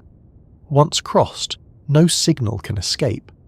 But the path to that boundary is more intricate, shaped by the twisting of space-time. Another variation comes from electric charge. In theory, black holes can carry electric charge, described by the Reissner-Nordström solution. Charged black holes are mathematically valid, though in practice they are expected to be rare. Any significant charge would quickly attract opposite charges from the surrounding environment, neutralizing the black hole. Still, charged black holes reveal something interesting about horizons. They can possess more than one horizon. In these solutions, there is an outer event horizon and an inner horizon, sometimes called a Cauchy horizon.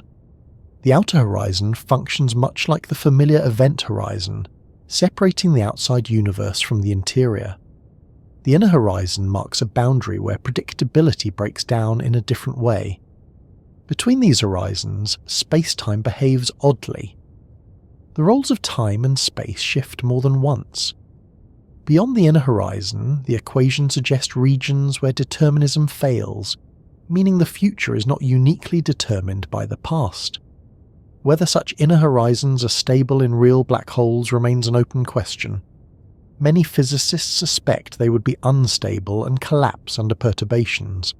Still, their presence in the equations reminds us that horizons are not always singular features. They can come in layers. Rotation and charge can also combine. The most general black hole solution includes mass, spin, and charge. These black holes have even more complex horizon structures. In extreme cases, the outer and inner horizons can merge into one. These are known as extremal black holes. Extremal black holes sit at the boundary of what the equations allow. They have the maximum possible charge or spin for their mass. Their horizons behave strangely. Time dilation behaves differently. Temperature drops towards zero. These objects are theoretical laboratories for exploring the limits of gravity. In an extremal black hole, the horizon is still present, but its properties blur the usual intuitions.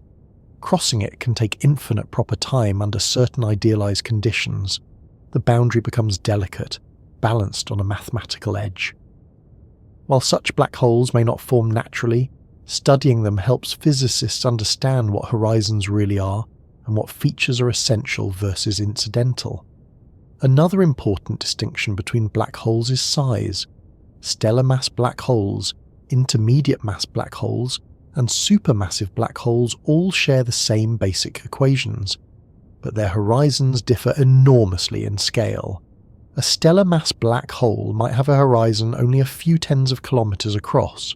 A supermassive black hole can have a horizon larger than the orbit of Mercury or even Mars. This difference in scale has profound consequences for what happens near the horizon. As discussed earlier, tidal forces at the horizon depend on size. Small black holes have violent tidal gradients at their horizons. Large black holes do not.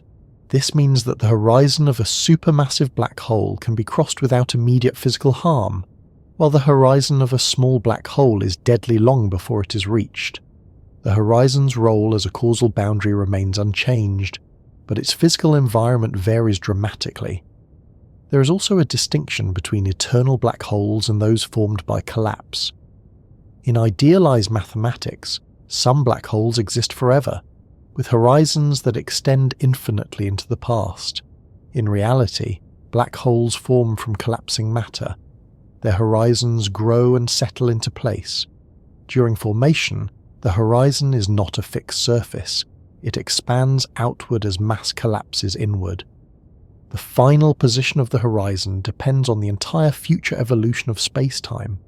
This dynamic formation means that horizons are not always where you might expect them to be if you only consider the current distribution of matter. They are global features, defined by what will happen, not just by what is happening now. This leads to another subtlety. There are concepts related to event horizons called apparent horizons and trapping horizons. These are locally defined boundaries that indicate regions where light rays are trapped. They can move, appear, and disappear. In many practical situations, apparent horizons are easier to identify than true event horizons. They are useful for simulations and numerical relativity, but they are not the same thing. An event horizon depends on the entire future of the universe. An apparent horizon depends only on local conditions. Under calm circumstances, they coincide closely. Under dynamic conditions, they can differ. This distinction becomes important when discussing black hole evaporation. If black holes slowly lose mass over time due to quantum effects, the true event horizon may not behave in the simple, eternal way often described. Temporary horizons may form and dissolve. Still, the idea of a horizon as a limit on information remains central. Different black holes also differ in how their horizons interact with surrounding matter. Accretion disks around rotating black holes can extend closer to the horizon than those around non-rotating ones. This affects energy release and radiation. Jets launched from near black holes are strongly influenced by spin. The horizon itself plays a role in how magnetic fields interact with rotating spacetime. In this way, horizons are not merely passive boundaries. They influence astrophysical processes, even though nothing escapes from inside them. Another variation arises when considering black holes in different cosmological settings. A black hole in an expanding universe exists alongside cosmological horizons. These horizons can overlap in complex ways, limiting what regions of the universe can communicate with each other. In such cases, an observer may be bounded by more than one horizon, each with its own causal limits. The black hole horizon limits communication from the interior. The cosmological horizon limits communication from distant regions of space. This layering of horizons reinforces the idea that boundaries of influence are a fundamental feature of space-time, not an exception. Despite all these differences, one thing remains constant. An event horizon is always defined by the same principle. It is the boundary beyond which events cannot affect a given observer. The shape, size, and behavior of that boundary can change. The physics near it can vary. The consequences for matter can differ dramatically. But the causal meaning does not. Different black holes, different horizons, but the same quiet rule. This realization helps prevent overgeneralization. When talking about black holes, it is always worth asking which kind is being discussed. Rotating or not, small or large, isolated or embedded in a dynamic environment. Each variation offers a slightly different lesson about gravity, time, and causality. Names have power, especially in science, where a single phrase can quietly shape how generations imagine an idea. Event horizon is one of those names. It sounds dramatic, even cinematic, but it was not chosen for flair. It was chosen because it is precise, almost austere, and deeply revealing about what the boundary actually represents. To understand why the name matters, it helps to unpack both words slowly, without rushing, and to notice how different the meaning becomes once the physics is taken seriously. Start with the word event. In everyday language, an event is something that happens. A birthday, a storm, a conversation, a moment that can be pointed to and remembered. In physics, the word has a more specific meaning. An event is something that happens at a particular place and a particular time. It is not just what happens, but where and when it happens. A lightning strike is an event. The emission of a photon is an event. The ticking of a clock at a given location is an event. Space-time, the combined fabric of space and time, is built out of events. Every physical process can be broken down into a sequence of them. When physicists talk about the structure of space-time, they are really talking about how events are connected, which events can influence which others and which cannot. This is where the second word becomes important: horizon. A horizon, in ordinary life, is a boundary of visibility. You stand on a beach and look out at the ocean. The horizon marks the limit of what you can see, not because something physical blocks your view, but because of the curvature of the Earth. Ships do not vanish because they are destroyed. They vanish because the geometry of the surface hides them. That everyday horizon has an important property. It depends on where you stand. Walk up a hill and the horizon shifts. Fly in a plane and it moves farther away. It is not a fixed line etched into the world. It is a limit defined by perspective and geometry. An event horizon shares that family resemblance, but with a crucial difference. It is not a horizon of sight alone, it is a horizon of influence. Put the words together and the meaning sharpens. An event horizon is the boundary beyond which events can no longer influence a given observer. Not later, not eventually, never. That is a very different claim from saying it is a place where things fall in, or a surface where gravity becomes strong, or even a region where light cannot escape. All of those descriptions point toward the same idea, but the name itself captures the essence. It is about events and their reach. This framing matters because it immediately shifts the discussion away from drama and toward causality. The event horizon is not defined by violence or destruction. It is defined by relationships between events. Once an event occurs beyond the horizon, it is excluded from the future of the outside universe. It cannot affect anything outside. The connection is severed, not by force, but by the structure of space-time.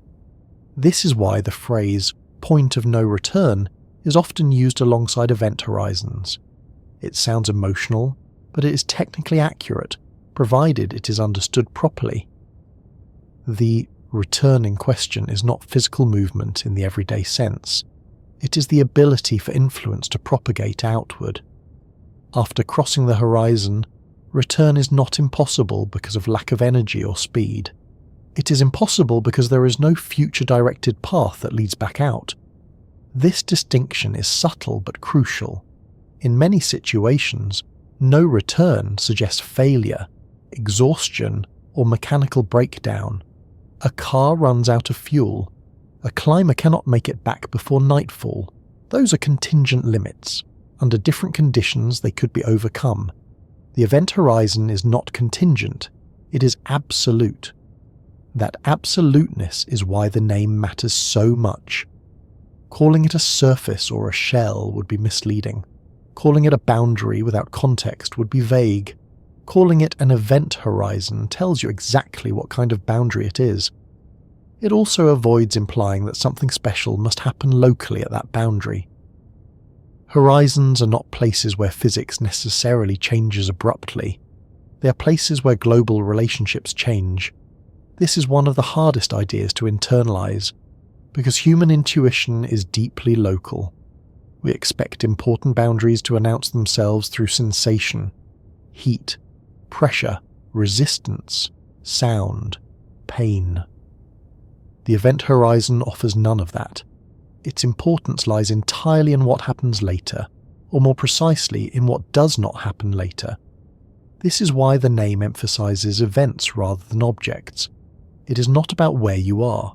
It is about what you can still influence. Once this perspective settles, many common misconceptions begin to loosen.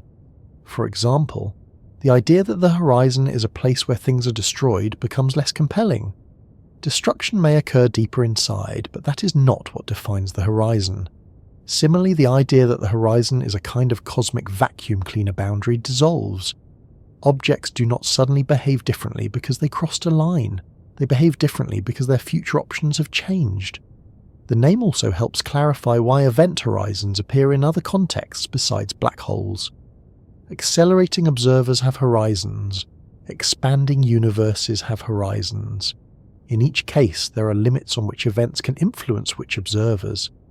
In an expanding universe, there are regions so far away that light emitted today will never reach us, no matter how long we wait. Those regions lie beyond our cosmological event horizon. The galaxies there still exist. Events still happen there. But they are outside our future light cone. Calling that boundary an event horizon makes sense. It is not a place where galaxies disappear. It is a place where events lose their ability to affect us. This universality is part of why the name has endured.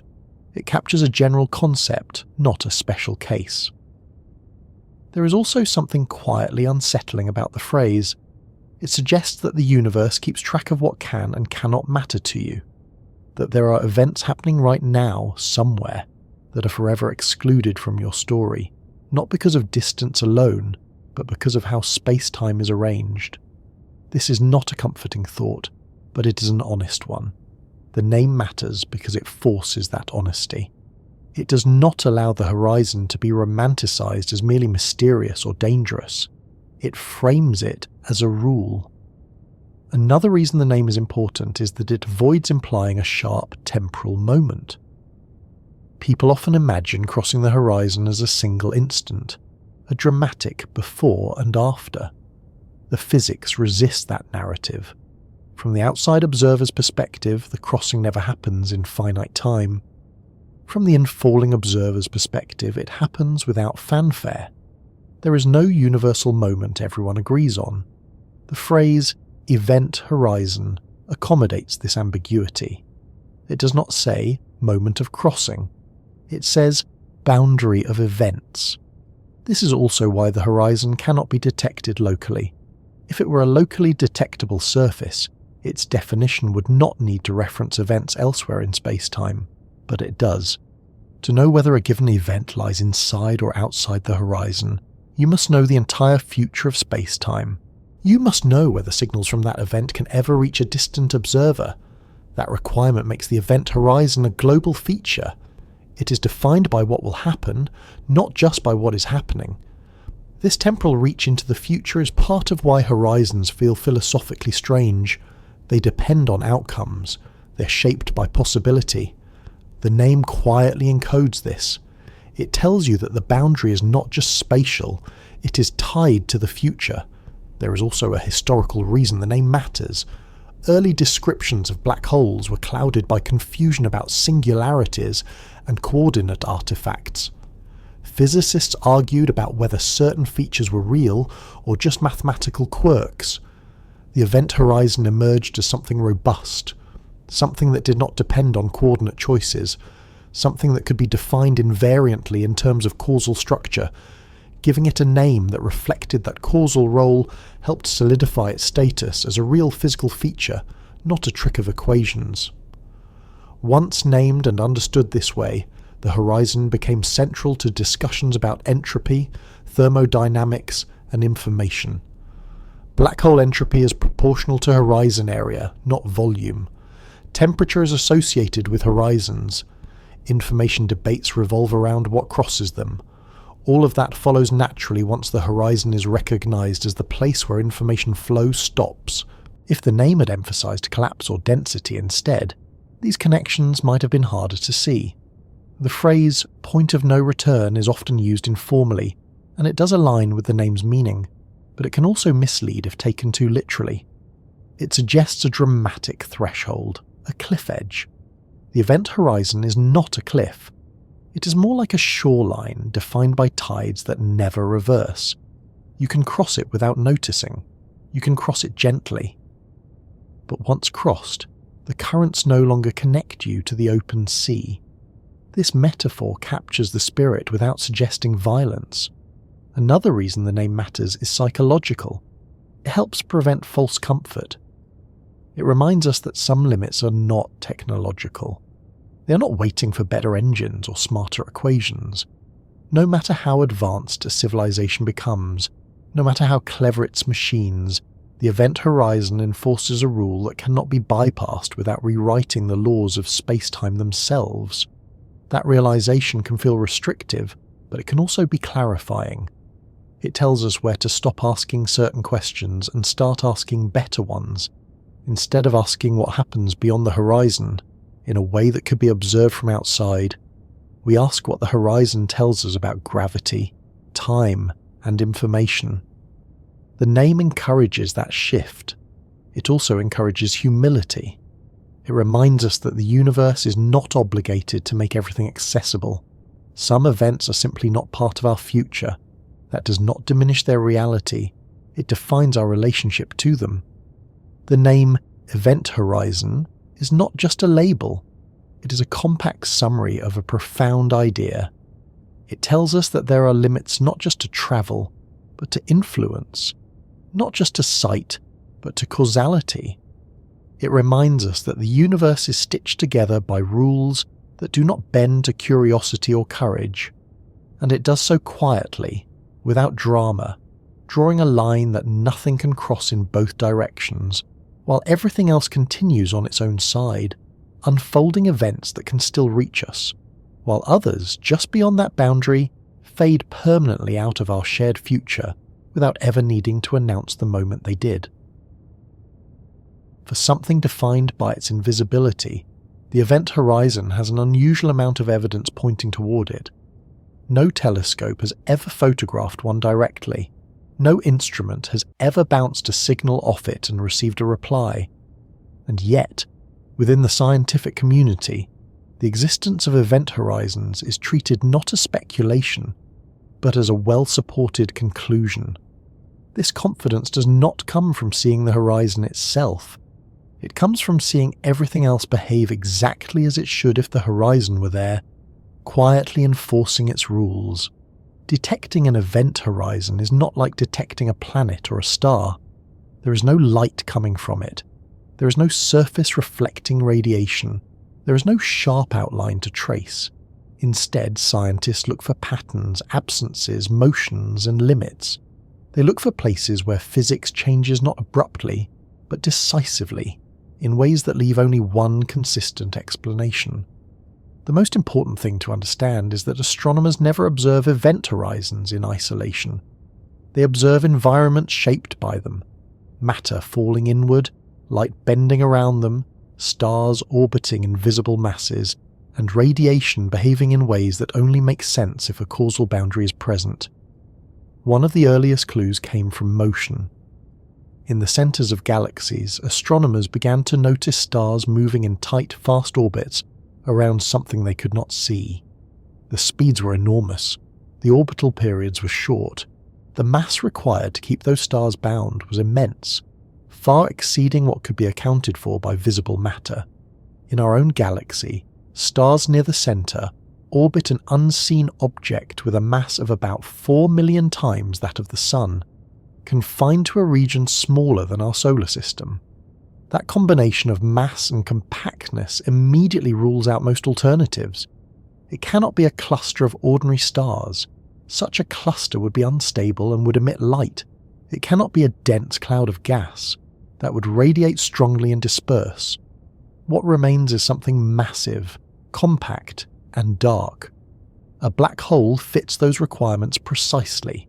However, mass alone does not prove the existence of an event horizon. In principle, there could be exotic objects that are massive and compact without having horizons. So scientists look for additional signatures. One of the most powerful tools in this search is accretion. When matter falls toward a massive object, it does not usually fall straight in, it spirals. Conservation of angular momentum ensures that infalling material forms a disk. As material in the disk rubs against itself, it heats up. Hot matter emits radiation. Accretion disks around compact objects are among the brightest sources of energy in the universe. They glow in X-rays, ultraviolet, and visible light. By studying the behavior of these disks, scientists can infer what lies at the center. For objects without event horizons, such as neutron stars, accreting matter eventually hits a surface. When it does, it releases additional energy. This produces characteristic bursts of radiation. The surface announces itself. Black holes, by contrast, have no surface. Matter crossing the event horizon does not collide with anything that can radiate outward. Once it passes the boundary, it simply disappears from view. This difference produces observable consequences. Accretion onto neutron stars shows different variability patterns and energy signatures than accretion onto black holes. In particular, black hole systems lack certain types of surface-related emissions. By comparing accreting systems with similar masses and environments, scientists can distinguish between objects with surfaces and objects without them. The absence of surface effects is consistent with the presence of an event horizon. Another line of evidence comes from energy efficiency. When matter falls onto a surface, a significant fraction of its gravitational energy is converted into radiation. When matter falls into a black hole, that conversion is less complete. Some energy is radiated away in the disk, but a substantial amount disappears across the horizon. This missing energy is not mysterious. It is exactly what one would expect if matter crosses a boundary from which no information can return. Jets provide another indirect clue. Some black holes launch narrow beams of particles moving at near-light speed, extending far beyond their host galaxies. These jets are powered by interactions between magnetic fields, accretion disks, and rotating spacetime. The detailed structure of these jets depends on conditions very close to the horizon. Observations show that the energy extraction mechanisms align with predictions that require a horizon, not a surface. A solid surface would disrupt the process in detectable ways.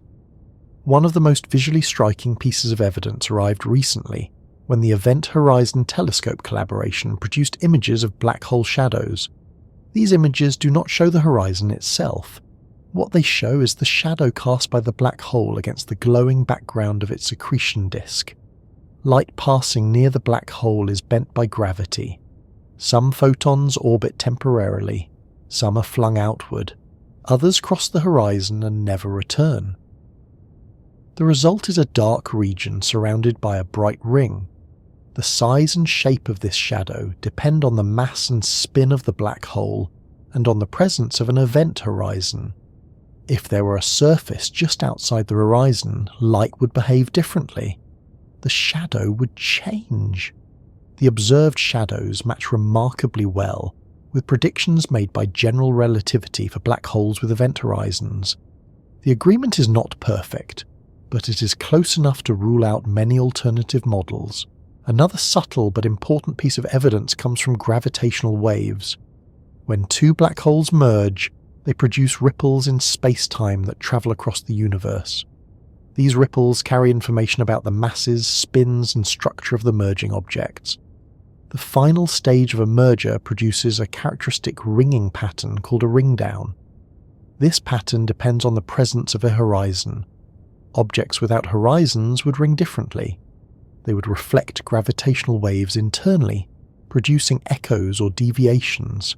So far, the gravitational wave signals detected match the predictions for black holes with horizons. No clear evidence of echoes from surfaces has been observed. This absence is telling.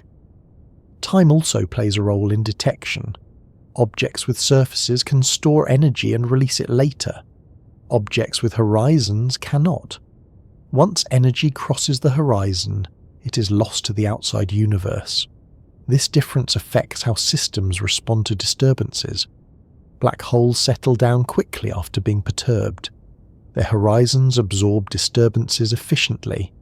This behavior is consistent with observations. Scientists also look for what is not there.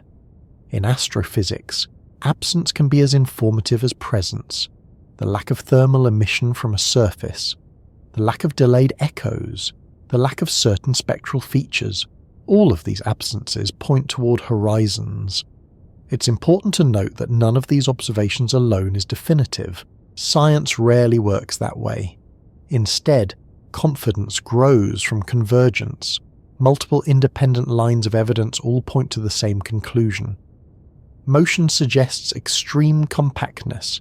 Accretion behavior suggests no surface. Energy budgets suggest loss beyond retrieval. Shadows match horizon predictions. Gravitational waves show the right ringing. Together they form a consistent picture. This picture does not require absolute proof in the mathematical sense. It requires the best explanation given the data. At present, event horizons provide that explanation. There are, of course, alternative ideas. Exotic compact objects, gravastars, boson stars, and other theoretical constructs have been proposed. Some mimic black holes closely. But many of these alternatives predict subtle differences that are increasingly constrained by observation. As measurements improve, the room for such alternatives shrinks. The more precisely we observe behavior near these objects, the harder it becomes to avoid horizons. One of the challenges in this field is that horizons are defined globally. You cannot point to a single observation and say, here is the horizon.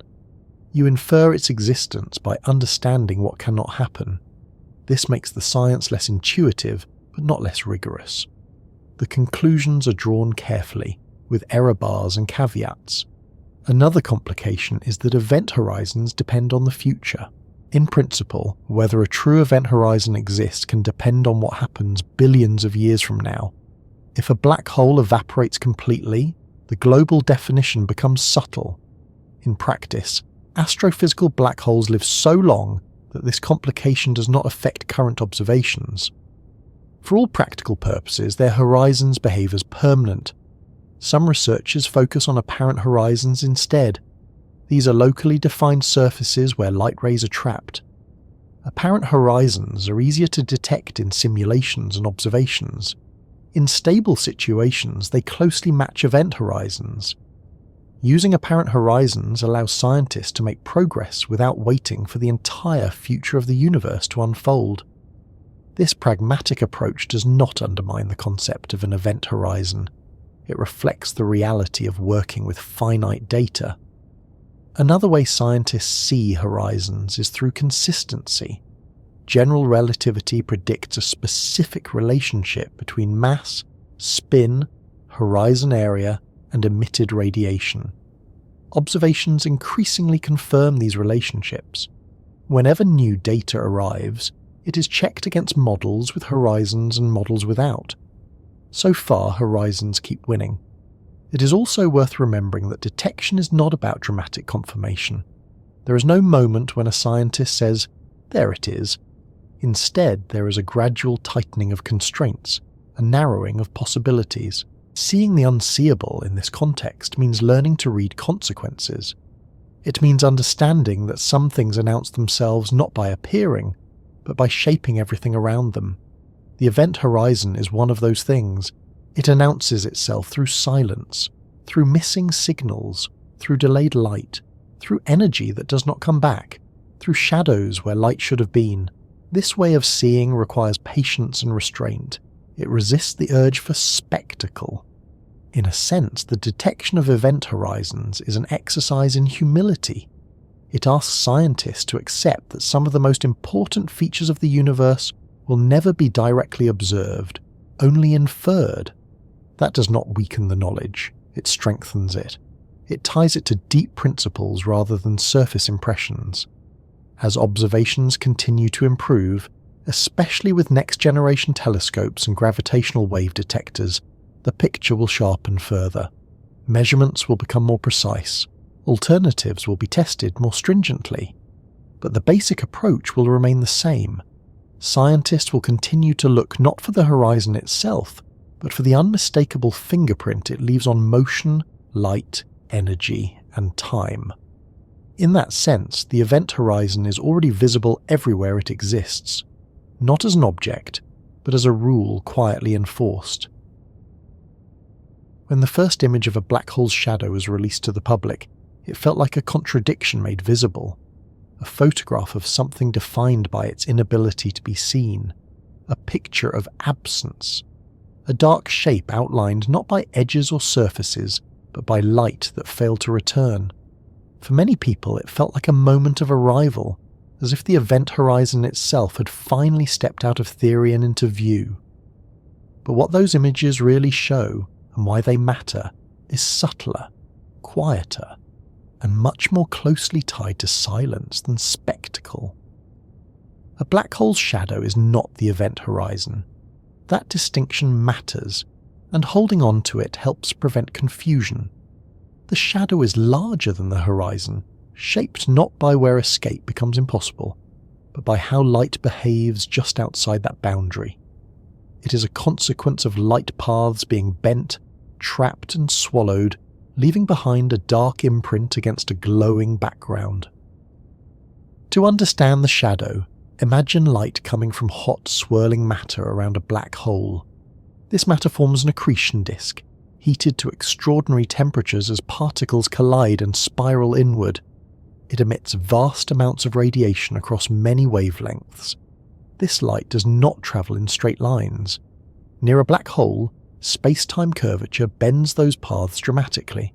Some photons skim past the black hole and escape. Some loop around it once or multiple times before heading outward. Others cross the event horizon and never return. The shadow marks the region of the sky corresponding to directions from which light cannot reach the observer, because those photons were captured. This capture region is determined by the photon sphere, a zone where gravity is strong enough that light can orbit the black hole on unstable paths. Any slight disturbance sends the photon either outward to freedom or inward to the horizon. Photons aimed just inside a critical angle spiral inward and vanish. Those aimed just outside escape after dramatic detours. The result is a dark circular region on the observer's sky. That region is not empty space. It is the projection of all directions from which light has been lost. The silence here is literal. Light is the universe's messenger. Where light does not arrive, no story is told. The shadow is the visual expression of that silence. The size of the shadow depends on the mass of the black hole and its spin. For a non-rotating black hole, the shadow is perfectly circular. For a rotating black hole, the shadow becomes slightly distorted, flattened on one side due to frame dragging. The Event Horizon Telescope, a network of radio observatories spread across the Earth, was designed specifically to detect this shadow. By linking telescopes thousands of kilometers apart, scientists effectively created an Earth-sized dish capable of resolving details incredibly close to the black hole's center. The black hole at the center of the galaxy M87 was chosen because of its enormous mass and relative proximity. Its event horizon spans a region comparable to the size of our solar system, making its shadow just barely large enough to be resolved. When the image emerged, what stood out was not detail, but restraint. A ring of light, a dark center, no surface, no texture, no fireworks, just geometry made visible. This restraint is part of why the image is powerful. It aligns perfectly with what general relativity predicts. Not dramatic chaos, but clean curvature. Not violence, but consequence. The brightness around the shadow is uneven. One side appears brighter than the other. This asymmetry comes from relativistic beaming. Matter in the accretion disk moving toward the observer appears brighter because its light is compressed and boosted. Matter moving away appears dimmer. This effect reinforces the interpretation that the dark region is not a hole punched into space, but a shadow cast by light paths interacting with curved space-time. If there were a solid surface just outside the event horizon, the shadow would look different. Light would hit that surface, heat it, and be re-emitted. The dark region would fill in. The silence would be broken, but it is not. The darkness remains. Light that enters does not come back out.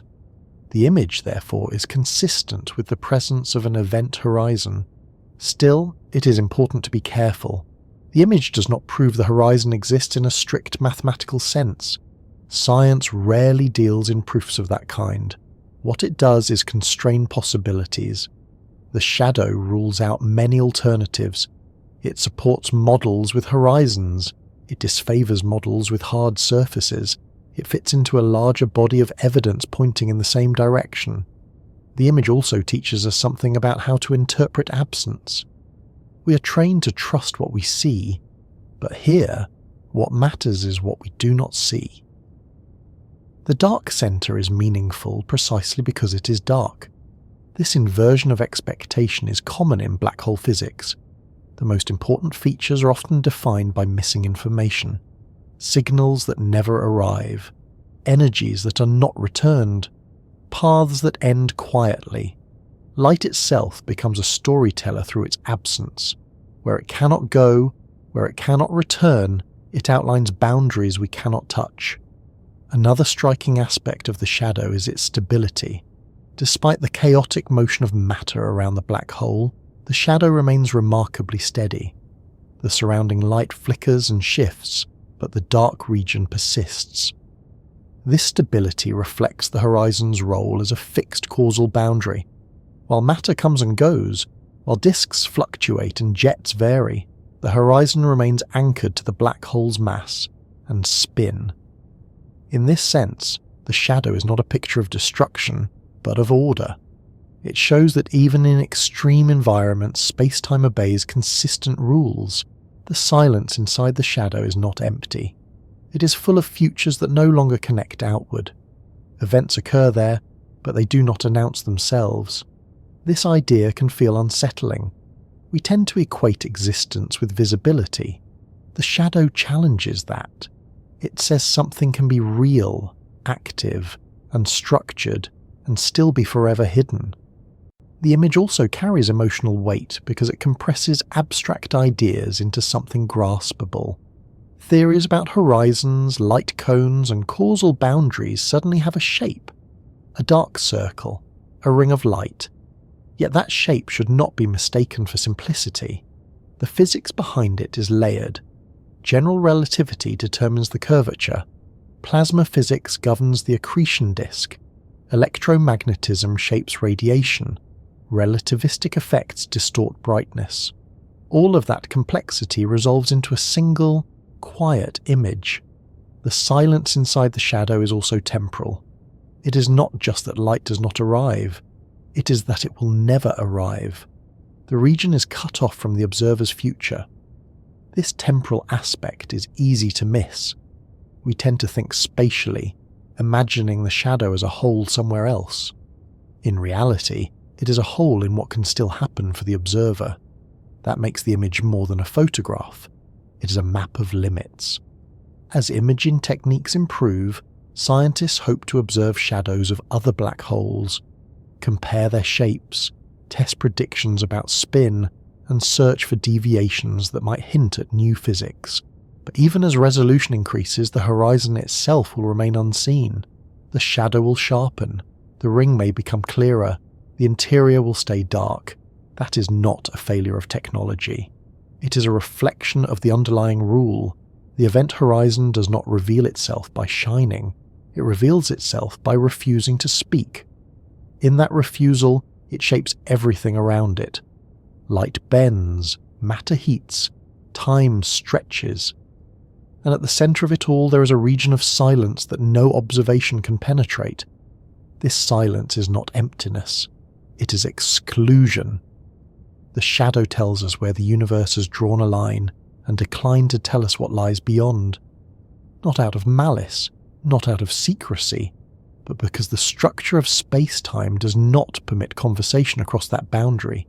Seeing the shadow, then, is not seeing the black hole itself. It is seeing the consequences of an event horizon, doing exactly what it must do. As we continue, this image will become a reference point when we turn to one of the most difficult questions black holes raise. If light, matter, and information cross into silence, what happens to the information they carry? Does it vanish, or does it linger? Does the horizon remember? Those questions begin where the image ends, at the boundary between light and darkness, between signal and silence, where the universe shows us just enough to know that something fundamental has been hidden, not behind a wall, but behind a rule that never needed to announce itself in the first place. At first glance, black holes seem to challenge our expectations about matter, motion, and survival. But the deeper challenge they pose is quieter and far more unsettling. It is not about being torn apart or falling forever. It is about information, about whether the universe keeps perfect records of everything that happens, or whether there are places where those records simply stop being accessible, not temporarily, but permanently. The event horizon sits at the center of this problem, acting as a boundary not just for light and matter, but for knowledge itself. In physics, information is not a vague concept. It has a precise meaning. Information refers to the complete description of a physical system, the positions of particles, their energies, their quantum states, the correlations between them. If you know the information, you can, in principle, predict the future and reconstruct the past. Modern physics is built on the assumption that information is conserved. It may be scrambled, dispersed, or hidden in complex ways, but it is never truly destroyed. This assumption is so deeply embedded that it underlies quantum mechanics itself. The equations governing quantum systems are reversible. If you know the full quantum state at one moment, you can evolve it forward or backward in time without loss. Nothing is erased. Nothing disappears without trace. Black holes appear to threaten this principle. Imagine matter falling toward a black hole. It carries information. The arrangement of atoms, the quantum states of particles, the details that distinguish one object from another. As that matter crosses the event horizon, all of that information goes with it. From the outside universe, it is gone. No signal can bring it back. No measurement can recover it. At first, this did not seem like a paradox. After all, information could still exist inside the black hole. It would simply be inaccessible. That alone does not violate conservation. The problem arises when black holes are allowed to evolve. In the 1970s, Stephen Hawking made a discovery that changed the discussion completely. By combining quantum mechanics with curved spacetime, he showed that black holes are not perfectly black. They emit radiation. This radiation, now known as Hawking radiation, is thermal. It has a temperature. Over immense timescales, this radiation carries energy away, causing the black hole to lose mass and eventually evaporate. This evaporation process introduces a crisis. If a black hole completely evaporates, and if the radiation it emits is purely thermal, then the information carried by the matter that fell in seems to be lost forever. The radiation does not encode the details of what went in. It looks the same regardless of whether the black hole formed from a star, a library, or a cloud of gas. At the end of evaporation, nothing remains. No black hole, no interior region, no place where the information could still be hiding. If that is true, then information has been destroyed. This outcome is incompatible with the principles of quantum mechanics. It suggests that the universe allows fundamentally irreversible processes, not just practically irreversible ones, but truly irreversible ones. Many physicists found this unacceptable. This conflict between general relativity and quantum mechanics is known as the black hole information paradox. At its heart is the event horizon. The horizon creates a division. From the outside, information appears to be lost as matter crosses it. From the inside, information continues to exist, at least temporarily. Hawking radiation, emitted from just outside the horizon, seems uncorrelated with what fell in. The paradox is not merely technical, it cuts to the foundations of physics. Either information is destroyed, meaning quantum mechanics must be modified, or information is somehow preserved in a way we do not yet fully understand, meaning our understanding of horizons must change.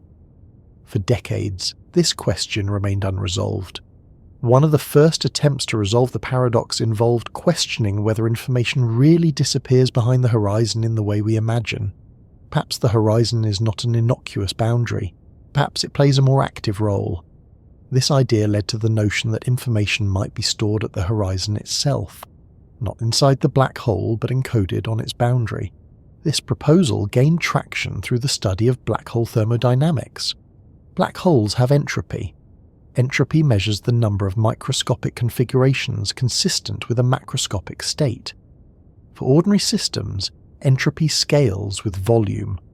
For black holes, entropy scales with horizon area. This is a strange and powerful clue. If the entropy of a black hole is proportional to the area of its event horizon, then the number of internal states, the amount of information the black hole can contain, is tied to the surface, not the interior. This suggests that the horizon somehow accounts for the information. This insight led to the holographic principle, the idea that all the information contained in a volume of space can be represented on its boundary.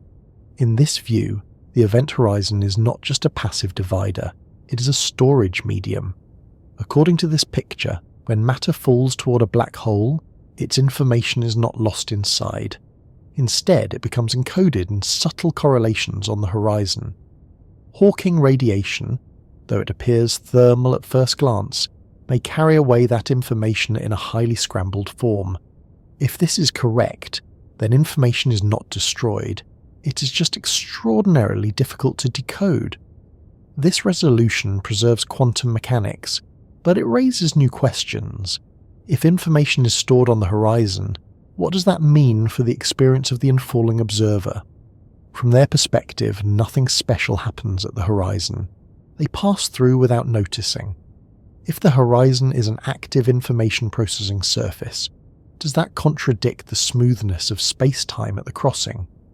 This tension leads to another puzzle known as black hole complementarity.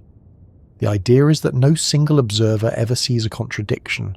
The outside observer sees information encoded at the horizon and later released in radiation. The infalling observer sees information pass through the horizon normally. Both descriptions are valid, but they cannot be combined into a single global picture. In this framework, the horizon plays different roles depending on perspective. It is both a smooth crossing and an information barrier. The paradox is resolved not by choosing one description over the other, but by accepting that they cannot be compared directly. This solution is clever, but it is not universally accepted. It relies on the idea that no observer can access both descriptions simultaneously, which some find unsatisfying. Another proposed resolution pushes even further.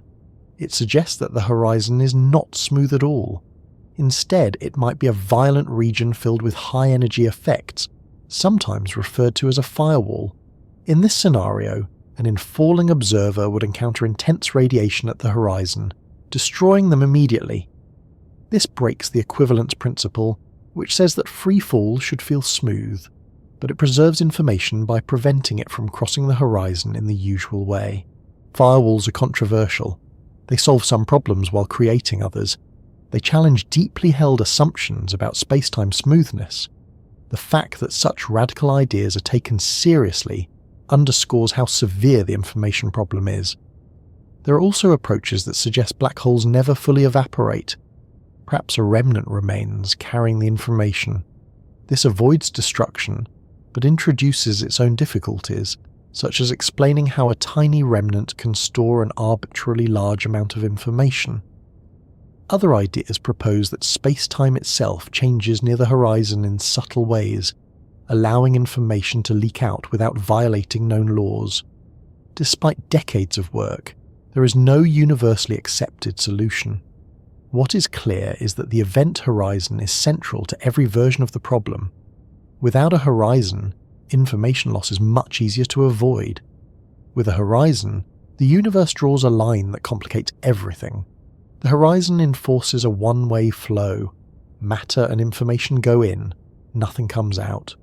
Hawking radiation complicates this by introducing a slow leak of energy, but not obviously of information. The paradox arises because these two features, one-way flow and evaporation, do not sit comfortably together. It is important to emphasize that this is not an abstract debate disconnected from reality. It influences how physicists think about space-time, quantum gravity, and the ultimate laws governing the universe. The horizon problem forces us to ask whether space-time is fundamental or emergent, whether geometry arises from information rather than the other way around, whether boundaries like horizons are real physical objects or bookkeeping devices encoding deeper principles. In some modern approaches, space-time itself is seen as emerging from patterns of quantum entanglement. In this view, the horizon marks a change in entanglement structure. Information is not lost. It is redistributed in a way that reshapes geometry. From this perspective, the paradox is a clue, not a failure. It points toward a deeper theory in which gravity and quantum mechanics are unified. What remains consistent across all these approaches is the role of the event horizon as a conceptual fault line. It is where our best theories pull in different directions. For the outside observer, the horizon is a boundary of influence and knowledge. For the infalling observer, it is unremarkable. For quantum mechanics, it threatens unitarity. For general relativity, it is a natural geometric feature. The horizon problem arises because these perspectives cannot all be fully true in their naive forms at the same time. This tension is productive. It has driven decades of theoretical progress. Concepts like holography, gauge, gravity duality, and entanglement entropy all grew out of attempts to understand horizons. Even if the final resolution remains elusive, the journey has reshaped physics. It is also worth noting that the paradox depends on idealizations, perfectly isolated black holes, infinite timescales, exact horizons. In the real universe, things are messier. Black holes interact with their environments, they accrete matter, they merge, they exist in expanding space-time. These complications may soften the paradox, but they do not eliminate it. At its core, the horizon problem is about limits. Limits on observation, limits on influence, limits on how far our current theories can be pushed without modification.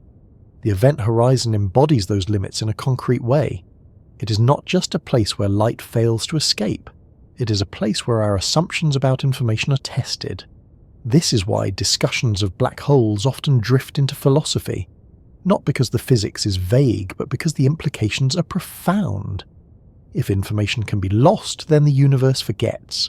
If information is preserved, then the horizon must be more than it seems. Either way, the horizon is not just a passive boundary. It is a participant in the deepest questions we can ask about reality.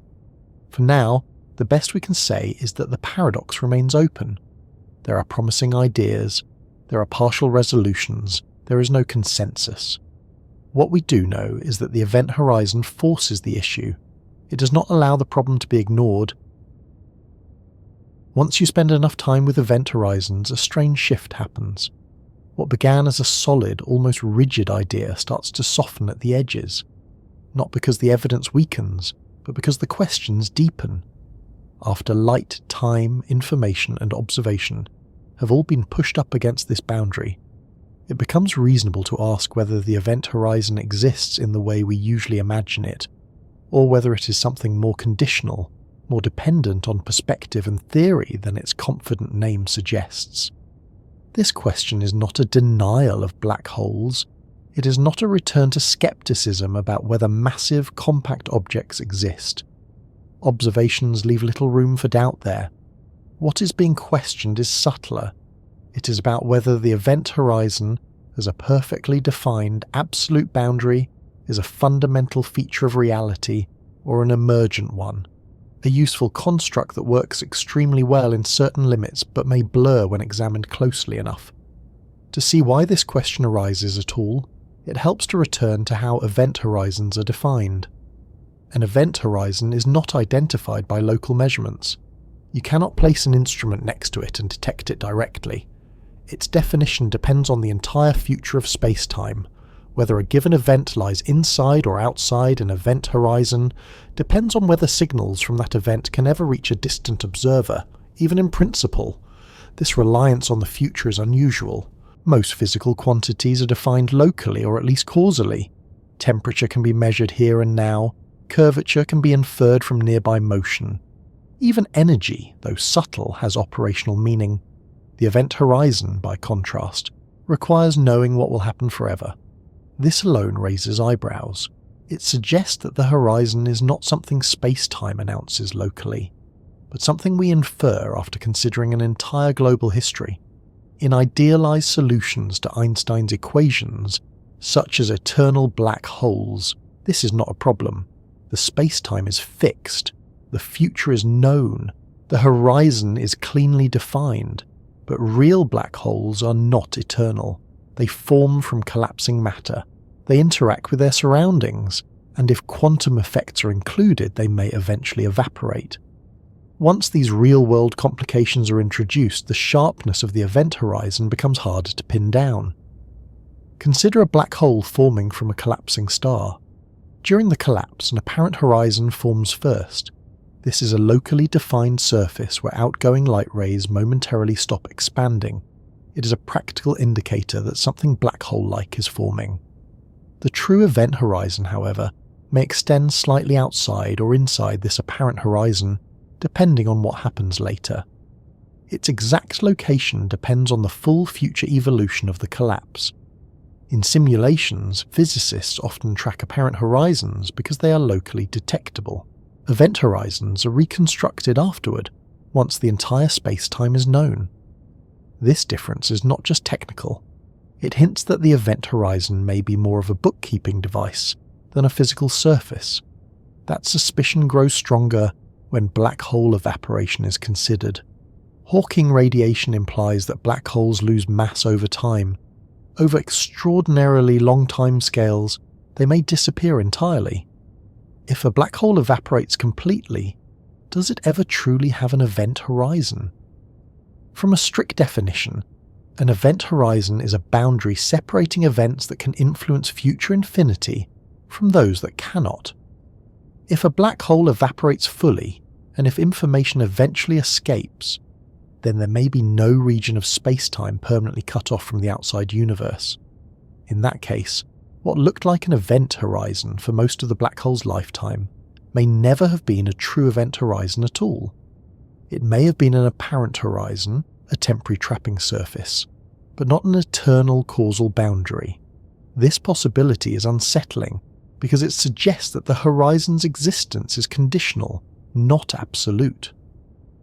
From this viewpoint, event horizons are only well defined in spacetimes that last forever in a certain way. In realistic, dynamic universes, the horizon may be an approximation that works extremely well for long periods, but is not fundamentally exact. This does not mean the horizon is useless or imaginary. Approximations can be extraordinarily powerful. Newtonian gravity is an approximation, and it works beautifully within its domain. The question is about ontology, about what truly exists at the deepest level. Another reason for skepticism comes from quantum considerations near the horizon. In classical general relativity, spacetime is smooth at the horizon. Nothing special happens locally. Quantum field theory complicates this picture. Quantum fields near horizons behave differently depending on the observer. An observer hovering near the horizon sees a bath of thermal radiation. A freely falling observer does not. This observer dependence is not a minor detail.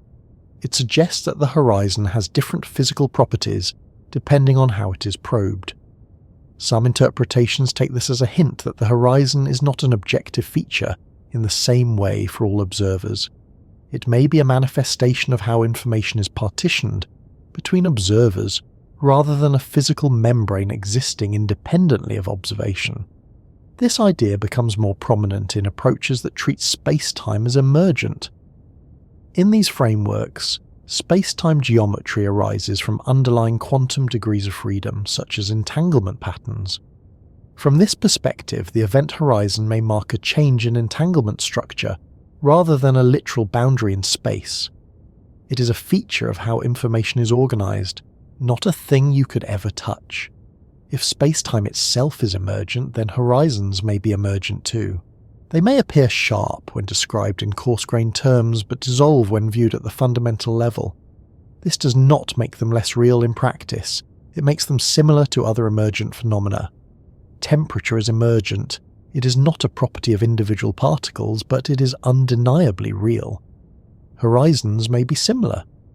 Another line of questioning comes from attempts to reconcile black holes with unitary quantum evolution.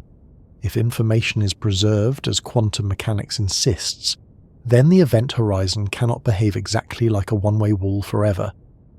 Either information must escape eventually, or it must never truly be lost behind a permanent boundary. Both options challenge the classical picture of an event horizon. Some proposals suggest that the horizon is fuzzy, not sharp.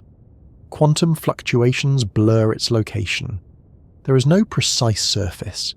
Instead, there is a region where escape becomes increasingly unlikely, but not absolutely forbidden. In this view, the event horizon is a statistical concept. For all practical purposes, nothing gets out. But at the deepest level, the boundary is not exact. Others propose that horizons only exist for external observers, while infalling observers experience a different effective space-time. This observer dependence challenges the idea of a single, objective horizon. There are also approaches suggesting that event horizons never form in a strict sense. According to some models, collapse slows down and asymptotically approaches horizon formation without ever completing it. From the outside, the object looks arbitrarily close to forming a black hole, but no true horizon ever appears. These models are controversial and face challenges explaining observations, but they illustrate how the question of existence is still open at a conceptual level. It is important to distinguish between practical existence and fundamental existence. Practically speaking, astrophysical black holes behave as if they have event horizons. They absorb matter, they emit Hawking-like radiation, they cast shadows, they obey the predictions of general relativity to remarkable precision. For all observational purposes available today, treating them as having event horizons works extraordinarily well. The deeper question is whether that horizon is a fundamental ingredient of reality, or a feature that emerges from deeper laws and may dissolve under closer scrutiny. This distinction matters because it influences how physicists search for a theory of quantum gravity. If horizons are fundamental, they must be built into that theory. If they are emergent, the theory must explain how they arise and why they behave as they do. Another subtle issue is that the existence of an event horizon depends on the observer's future. Different observers may have different horizons. An observer falling into a black hole has a different causal boundary than one far away. This observer dependence is not unique to black holes. Even in flat spacetime, accelerating observers have horizons. They cannot see or be influenced by certain regions. Those regions still exist. This raises the question of whether horizons are properties of spacetime itself or of observers within spacetime. If horizons are observer-dependent, then asking whether they really exist may be the wrong question. They exist relative to certain observers and not others. This relational view fits well with modern physics, which increasingly emphasizes relationships over absolutes. Another complication arises when considering cosmological horizons. In an expanding universe, there are regions from which light will never reach us. Those regions lie beyond our cosmological event horizon. Do those horizons exist in the same sense as black hole horizons? They are defined similarly by causal limits. They depend on the future expansion of the universe. If the expansion rate changes, the horizon changes. If dark energy behaves differently in the far future, the horizon may shrink or grow. This reinforces the idea that horizons are not fixed objects but dynamic features tied to cosmic evolution. Taken together, these considerations suggest a layered answer. At the level of classical general relativity, event horizons exist exactly as described. They are precise causal boundaries, they enforce one-way communication. They are clean and absolute. At the level of realistic astrophysics, event horizons are excellent approximations. They describe behavior to extraordinary accuracy. Deviations, if any, are far beyond current observational reach. At the level of quantum gravity, the picture becomes uncertain. Horizons may blur, fluctuate, or dissolve. Their sharpness may be an emergent feature rather than a fundamental one. This does not mean we should stop using the concept. On the contrary, it means the concept is doing important work. It marks where our current theories meet their limits. Asking whether event horizons exist the way we think they do is not a sign of weakness in physics. It is a sign of maturity. It shows that the concept has been pushed far enough to reveal tensions and open questions. The history of physics is full of such moments. Absolute time existed until it didn't. Solid atoms existed until they didn't. Classical trajectories existed until they didn't. In each case, the old concept remained useful within its domain, even as a deeper picture emerged. Event horizons may be undergoing a similar transition.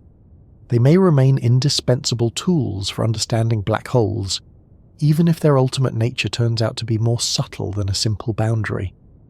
What is striking is how calm this uncertainty is. There is no crisis in observation, no contradiction in experiment. The questions arise not because the data fail, but because the theories succeed too well. General relativity and quantum mechanics both work astonishingly well in their respective domains. The horizon is where their overlap becomes unavoidable. That overlap exposes gaps in our understanding, not flaws in the ideas themselves. So do event horizons really exist the way we think they do?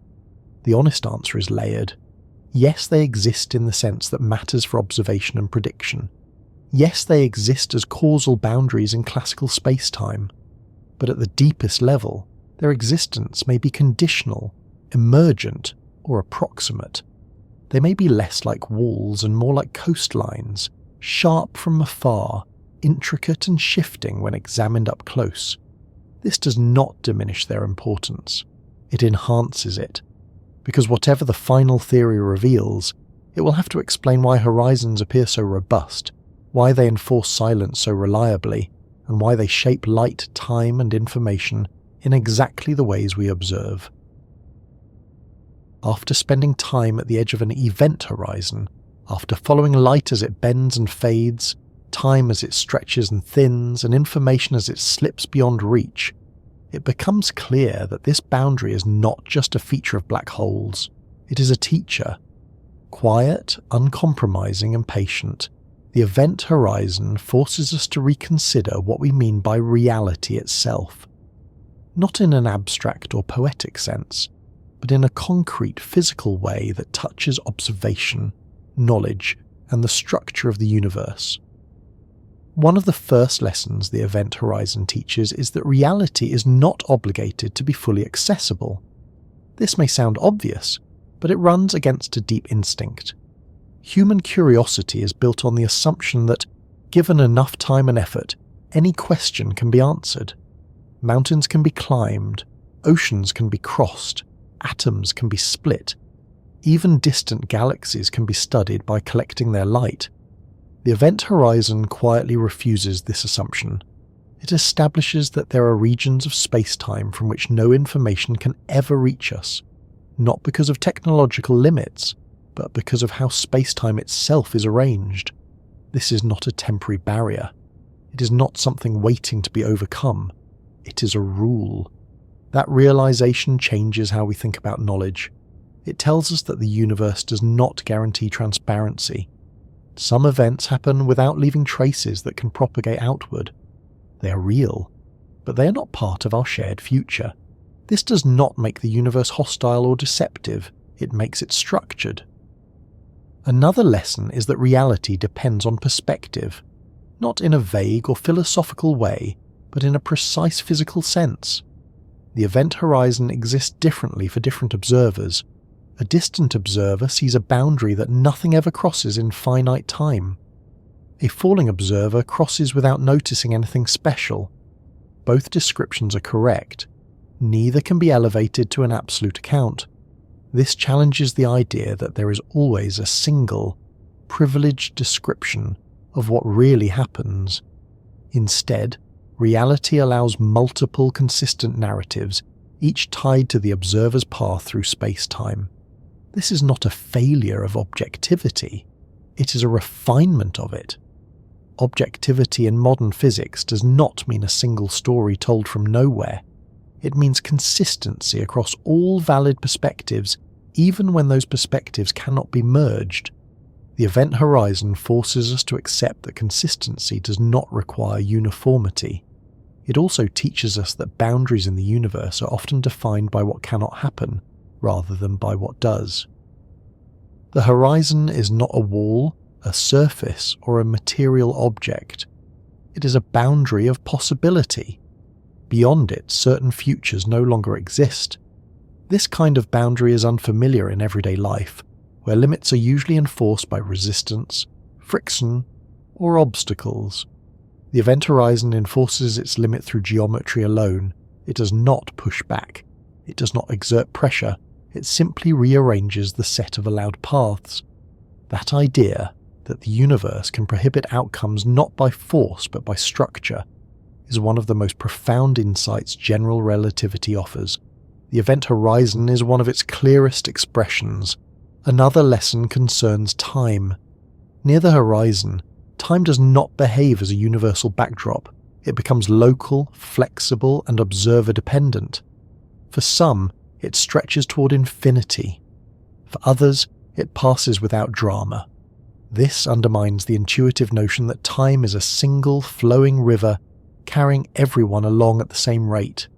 Instead, time becomes something more like a landscape, with slopes and valleys shaped by mass and motion. The event horizon marks a place where that landscape becomes extreme. It shows us that time is not just something we measure, it is something space-time does. This insight reaches beyond black holes. It applies wherever gravity is strong, wherever motion is extreme. The horizon is simply where these effects can no longer be ignored. The horizon also teaches us about the limits of observation. In classical physics, observation was often treated as passive. You look, you measure, and the world reveals itself. In modern physics, observation is constrained by causal structure. You cannot observe what cannot send you signals. You cannot measure events that lie outside your light cone. The horizon is the sharpest expression of this rule. This means that reality is larger than what any one observer can access. There is no omniscient viewpoint built into the universe. Even in principle, no observer can see everything. That realization carries a certain humility. It tells us that physics is not about uncovering a complete God's-eye picture of reality. It is about understanding the rules that govern what can be known from within the universe. The event horizon draws one of those rules clearly. Another lesson is about information. The horizon problem forces us to confront the relationship between information and space-time. If information is fundamental, as quantum mechanics suggests, then space-time cannot simply discard it. This tension has led to some of the most creative ideas in modern theoretical physics.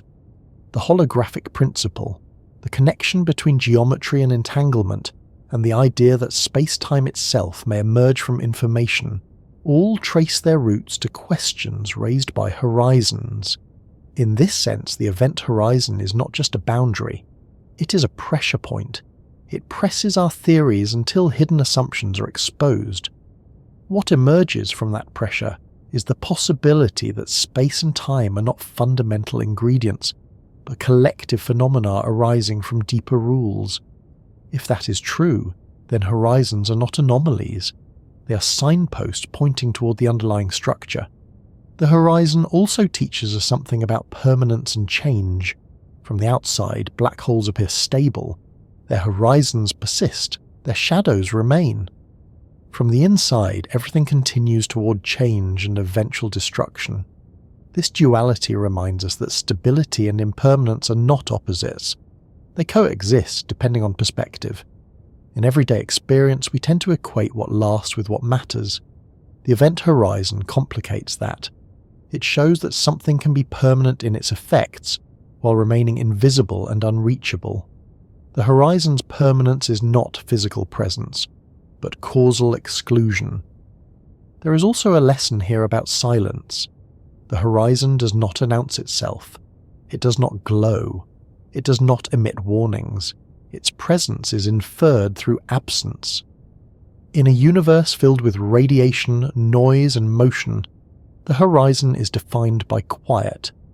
Light that does not arrive. Signals that never come back. Energy that disappears from the observable ledger. This teaches us that absence can be informative. Silence can carry meaning. In science, this is a powerful reminder. Not every important feature shows up as a signal. Some show up as constraints. The horizon also reshapes how we think about endings. Popular imagination often treats black holes as ultimate endpoints, places where everything stops. Physics paints a subtler picture. For infalling matter, the horizon is not an end. Experience continues beyond it. Time moves forward. Processes unfold. What ends is communication. What ends is participation in the outside universe's future. This distinction matters because it separates existence from interaction. Something can exist without interacting with us. The universe is not obligated to include everything in our story.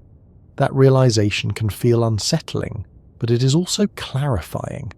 It tells us that reality is larger than observation, and that our access to it is shaped by structure, not entitlement. Another lesson the horizon offers is about approximation. In practice, we treat event horizons as real, sharp boundaries. This works extremely well.